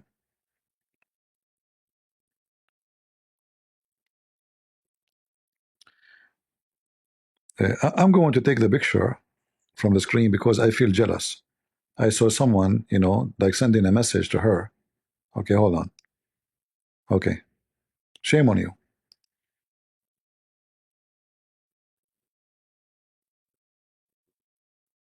Hmm?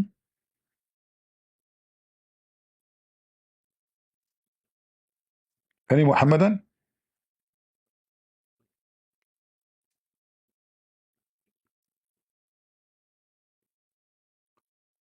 Who is a Muhammadan would like to join us? Mayday, Mayday. Hmm?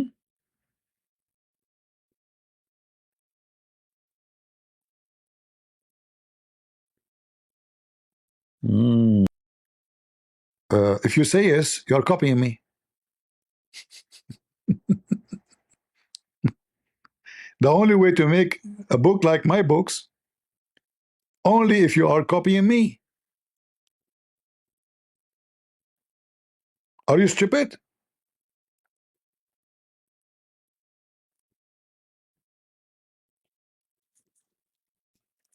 Hmm.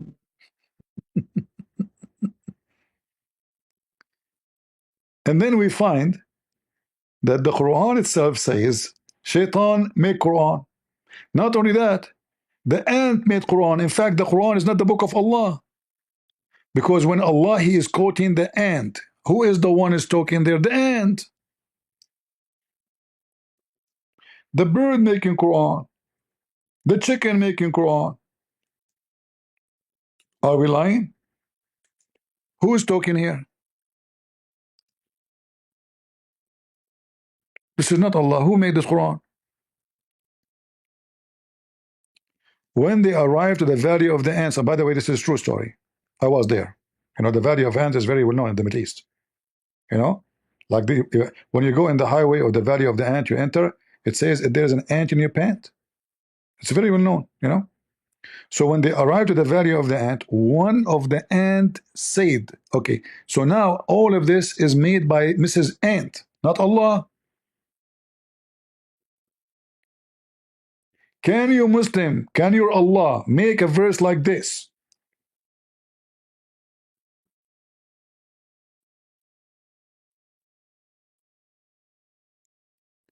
Your God Allah, is he quoting the ant word by word?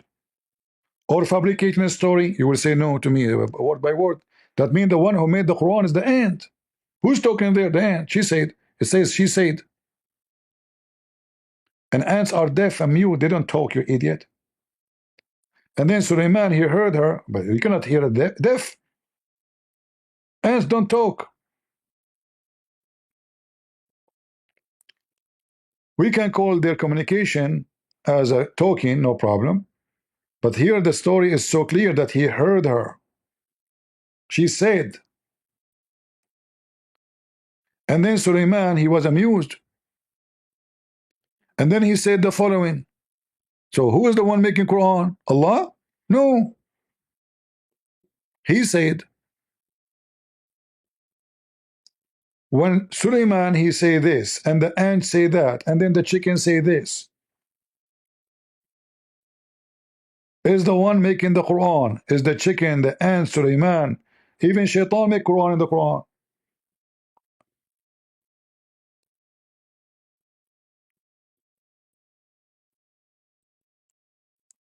Adam is talking in the Quran. The angels are making Quran, and Allah is quoting them. So when the Muslim they say that the Quran is made by Allah, this is a big fat lie as against what the Quran is saying. He said after he checked the birds,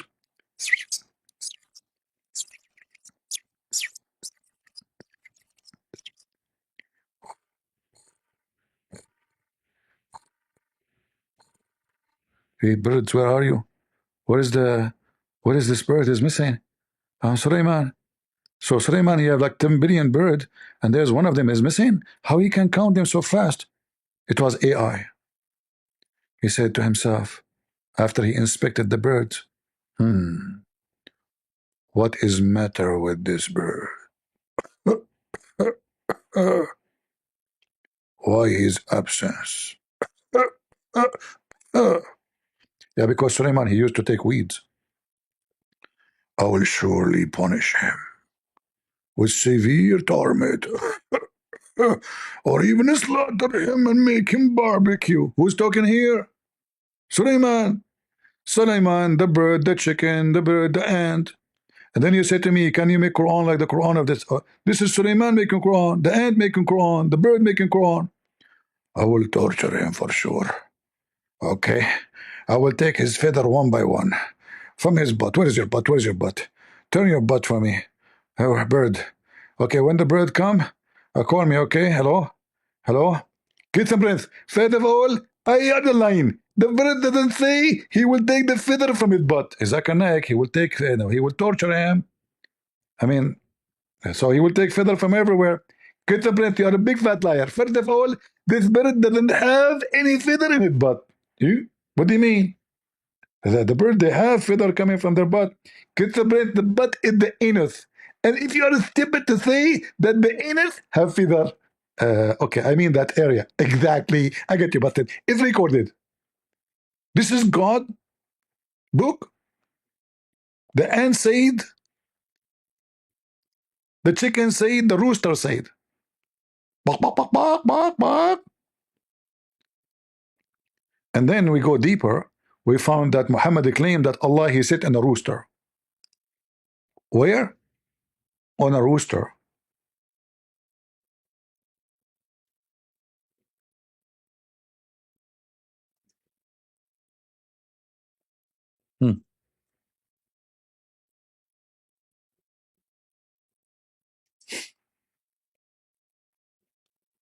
How big the rooster? There is a rooster, brothers and sisters. It's so big his feet is in the ground, and his head is under the throne of Allah. And this is an authentic hadith.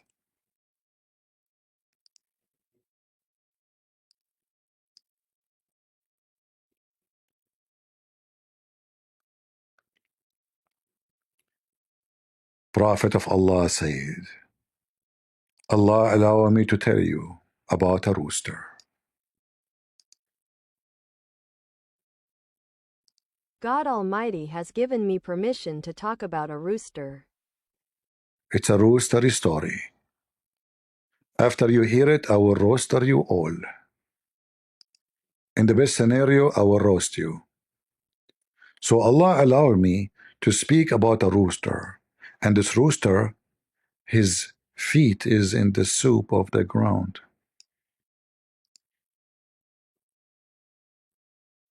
I tell of a rooster whose feet have torn the ground. And his head and his peak is in the top of his head. I don't know what they call it in English. Is under Allah's throne. And he is saying to Allah, praise be to you, Allah. You are a great. Who's talking? The rooster. And his scent is folded under the throne, and he says, Glory be to you, how great you are, our Lord. And it responds to him, what? Allah will say to him in response, oh, I wish those who lie knew. I wish, Allah he says, I wish those who lie, using my name in you, how great I am. His scent is folded under the throne, and he says, Glory be to you, how great you are, our Lord. And he responds to him, he who swore falsely by me would not know that. And this is a conversation between Prophet Rooster and the Almighty Allah. And this is authentic.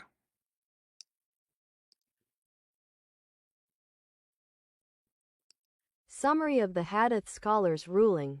His chain of narrators is authentic. I like roosters, by the way. I have nothing against roosters.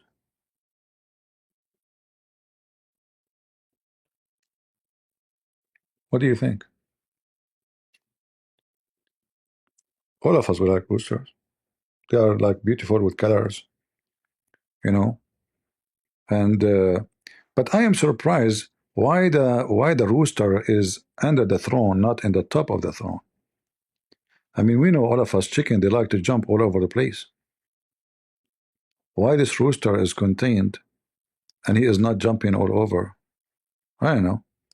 It doesn't make sense to me. Maybe in the beginning, like he started the conversation, then Allah he go to the bathroom, and then he would jump on the top of the chair of Allah.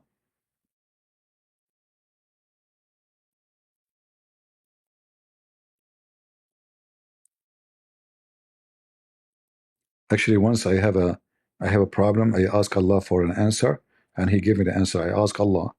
We have a rooster, and this rooster he lay an egg on the wall between me and my neighbor. This egg belonged to who? Allah took him like 2 months, as usual, to answer me. He said, "Split the egg between you and your the same, unhappy ending." And the story, by the way, is very dependent on who is reporting it. So some story they say he gave birth to a baby. His head is a head of a fish. His anus is the anus of a rabbit. Yeah, Muslims, what you can say. Yeah. So this is the book of Al-Bidayah and Al-Nihaya, Ibn Kathir.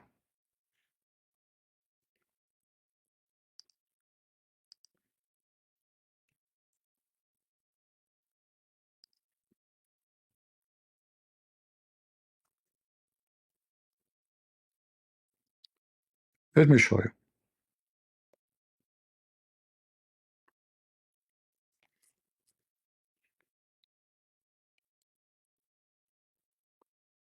Let me translate the whole the whole thing.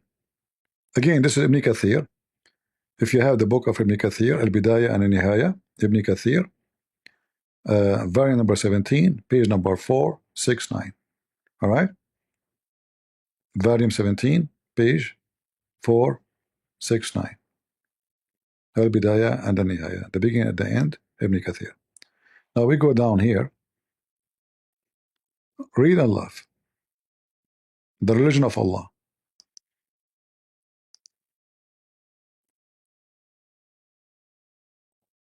Ibn Khalikan narrated, as quoted from the handwriting of Sheikh Qutbi al-Din al-Unini, that he said, "We have been informed that a man in the monastery of Abu Salama in the region of Bushra was indulging in debauchery and recklessness. When the siwak and its virtue were mentioned to him, he said, 'By God, I will not use a siwak except in the anus,' meaning his anus. So he took a siwak and put it in his anus, then took it out. It stayed there for 9 months, Eesh. and then gave birth to a child like a rat, with Uh-oh. 4 legs, a head like a fish's head, and an anus like a rabbit's. Man, When he gave birth, the animal cried out 3 times. 3 times. The man's daughter got up and crushed its head, and it died. Man, The man lived after giving birth to it for 2 days, and died on the 3rd. man. He used to say, 'This animal killed me and tore up my intestines.' A group of people from that region and preachers from that place witnessed that, and Witness. some of them saw the animal alive before it died, Brother, there's and witness. some of them saw it after its death. Brother, there is witnesses there. I swear by Allah, brother. And the guy, he kept the miswak inside his anus for 9 months. And now Allah transformed the miswak into a baby. And this baby, brothers and sisters, after he put it, and look, they put the name of Allah, and then they put the word anus.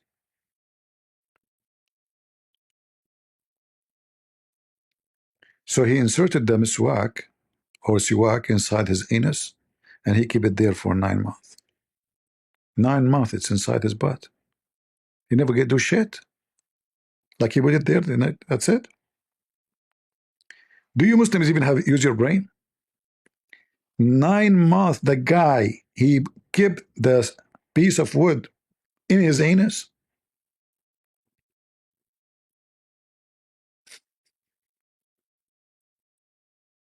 He took it and he inserted in his anus for to stay there for 9 months. So in the 9 months, this guy did not go to the bathroom.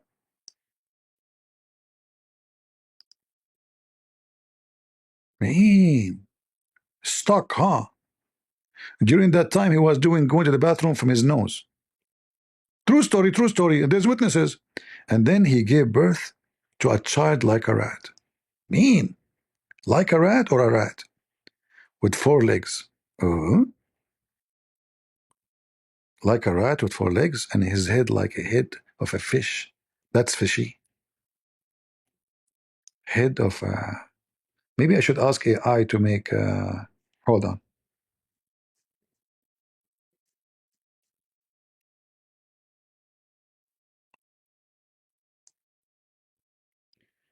Make an image of a creature look like a rat, have a head of a fish, and his butt like the butt of a rabbit. Let us see what AI will do.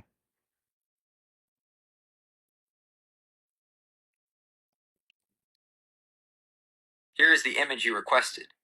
Mean. Perfect. Guys, shall I share it with you? Unbelievable. Now we are able to see what happened exactly. Smash Allah. I will share the image with you. Give me a minute.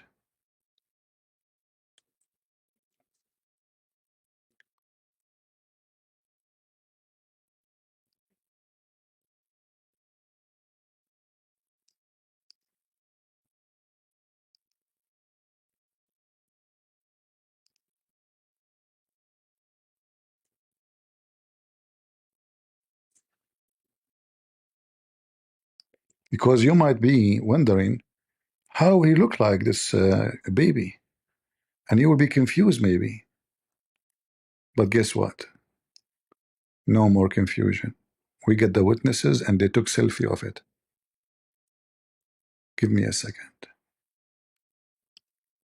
I will show you with proofs and evidence how this animal looked like. Take a beer.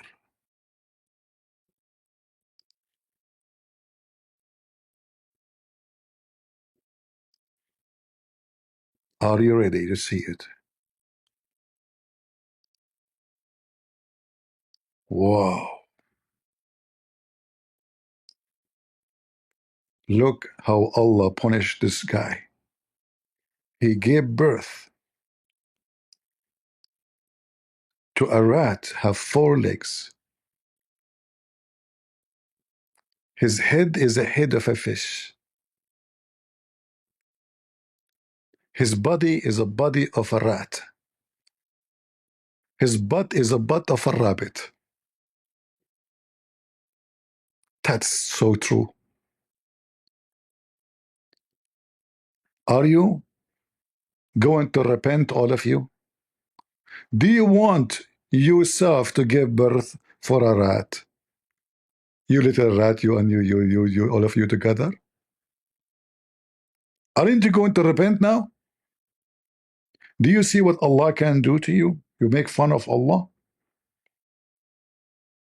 And there was witnesses. Listen, listen, listen. It says in the story, there was witnesses. Yeah, brother. Like to confirm the story, they come with witnesses. Look, we are not making things up. If you go here, his anus like a rabbit. His anus like a rabbit. Not an anus, not an anus of a rabbit. His anus like a rabbit. So the picture there is perfect, actually. You know, it's perfect. Just think about it. Not too much. Don't think much. Okay, it's going to hurt you. So his anus like a rabbit. So when he gave birth, the animal cried, wah, wah, wah, out 3 times only. 3. Stop. 3. You know, with 3. Why 3? Don't ask me.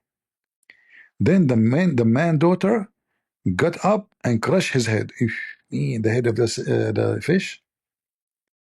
And then after the daughter crushed his head, brother, which is true story, it died. Oh, after you crush his head, it will not die usually. Oh, okay, you have to confirm that. Then the man, he lived for 2 days after the birth of this rabbit rat, and then he died in the 3rd. Again in the 3rd. So look, the animal, he screamed 3 times. The guy, he died in the 3rd day. Obviously the Muslim, they don't believe in the number 3. It's obvious. I don't know. Don't ask me why 3. Everything 3. Muhammad ablution 3. Calling for Adhan 3. Saying Assalamu alaikum 3. Wiping his face 3. Shaking his penis 3. Cleaning his body 3. I mean, Muhammad is stuck with number 3. And they say to you, this is the number of perfection of God. I thought Trinity is not perfection. Continue, please. So the animal killed. He said, the animal killed me and tore up my anus. A group of people, brother, they were there. A group. This is not a story like boom, boom, somebody said. No, we have witnesses. So a group, big group of people from that region. Which region? Such and such. What the name of the guy? Such and such. So a group of people, and they were there, and their name is such and such, and such and such, and such and such, and such and such. Which region? In the region of such and such, and country of such and such. They were there in that place, and they witnessed that. The guy, he gave birth in the front of them. Those people, they came to his house to see what is coming from his butt. That is really a butty question, a butty story.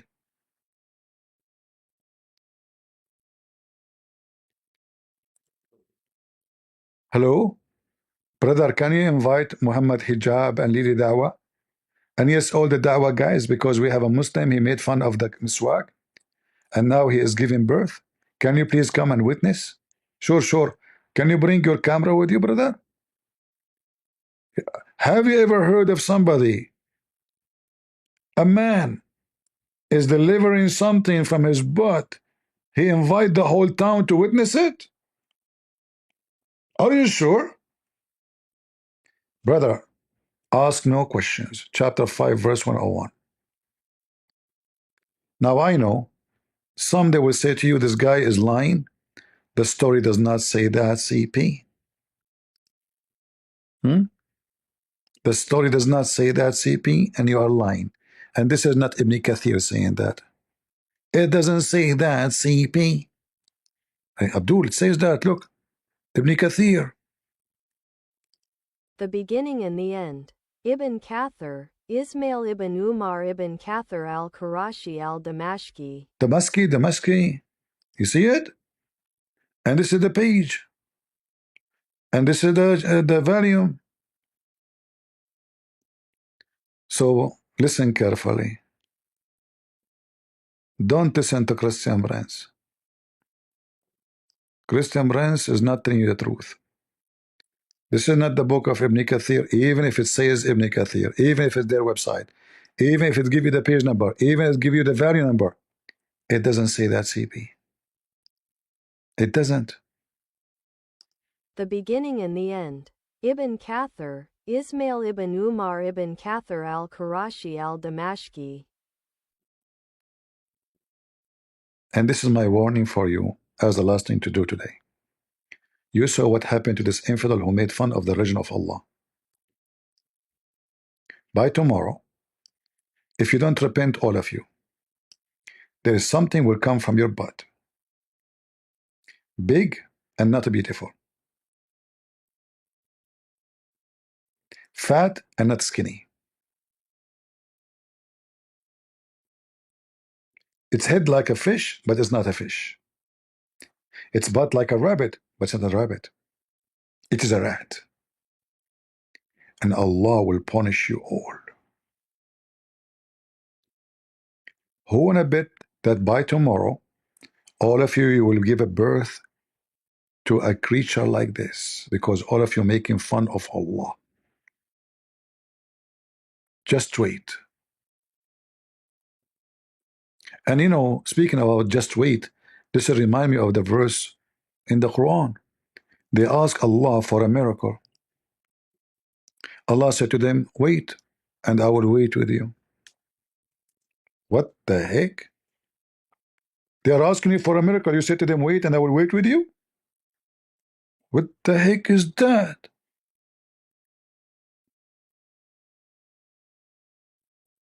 Wait, and I am waiting with you?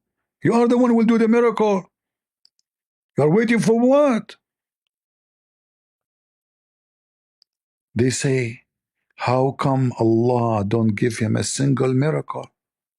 Say, wait, and I am waiting with you. That's deep.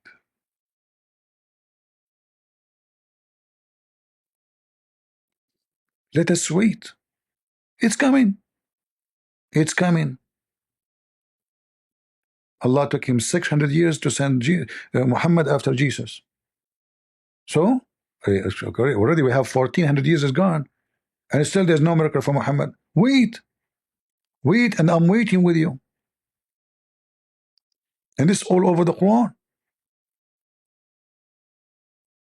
Wait, Allah said, and I'm waiting with you. What the heck? I am too waiting with you? Seriously? Everybody in the bus station, including Allah. So they keep challenging him. He said to them, wait, and we are waiting with you. Wow. What a true God. Stay away from them and wait, and I'm waiting with you. Potato.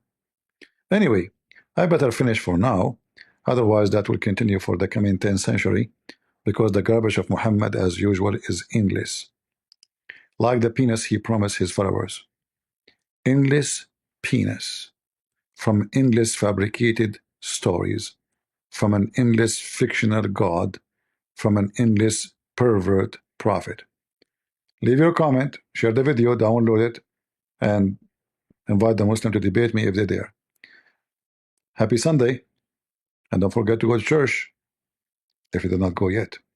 God is good, so is Jesus, and we are the crusade. See ya.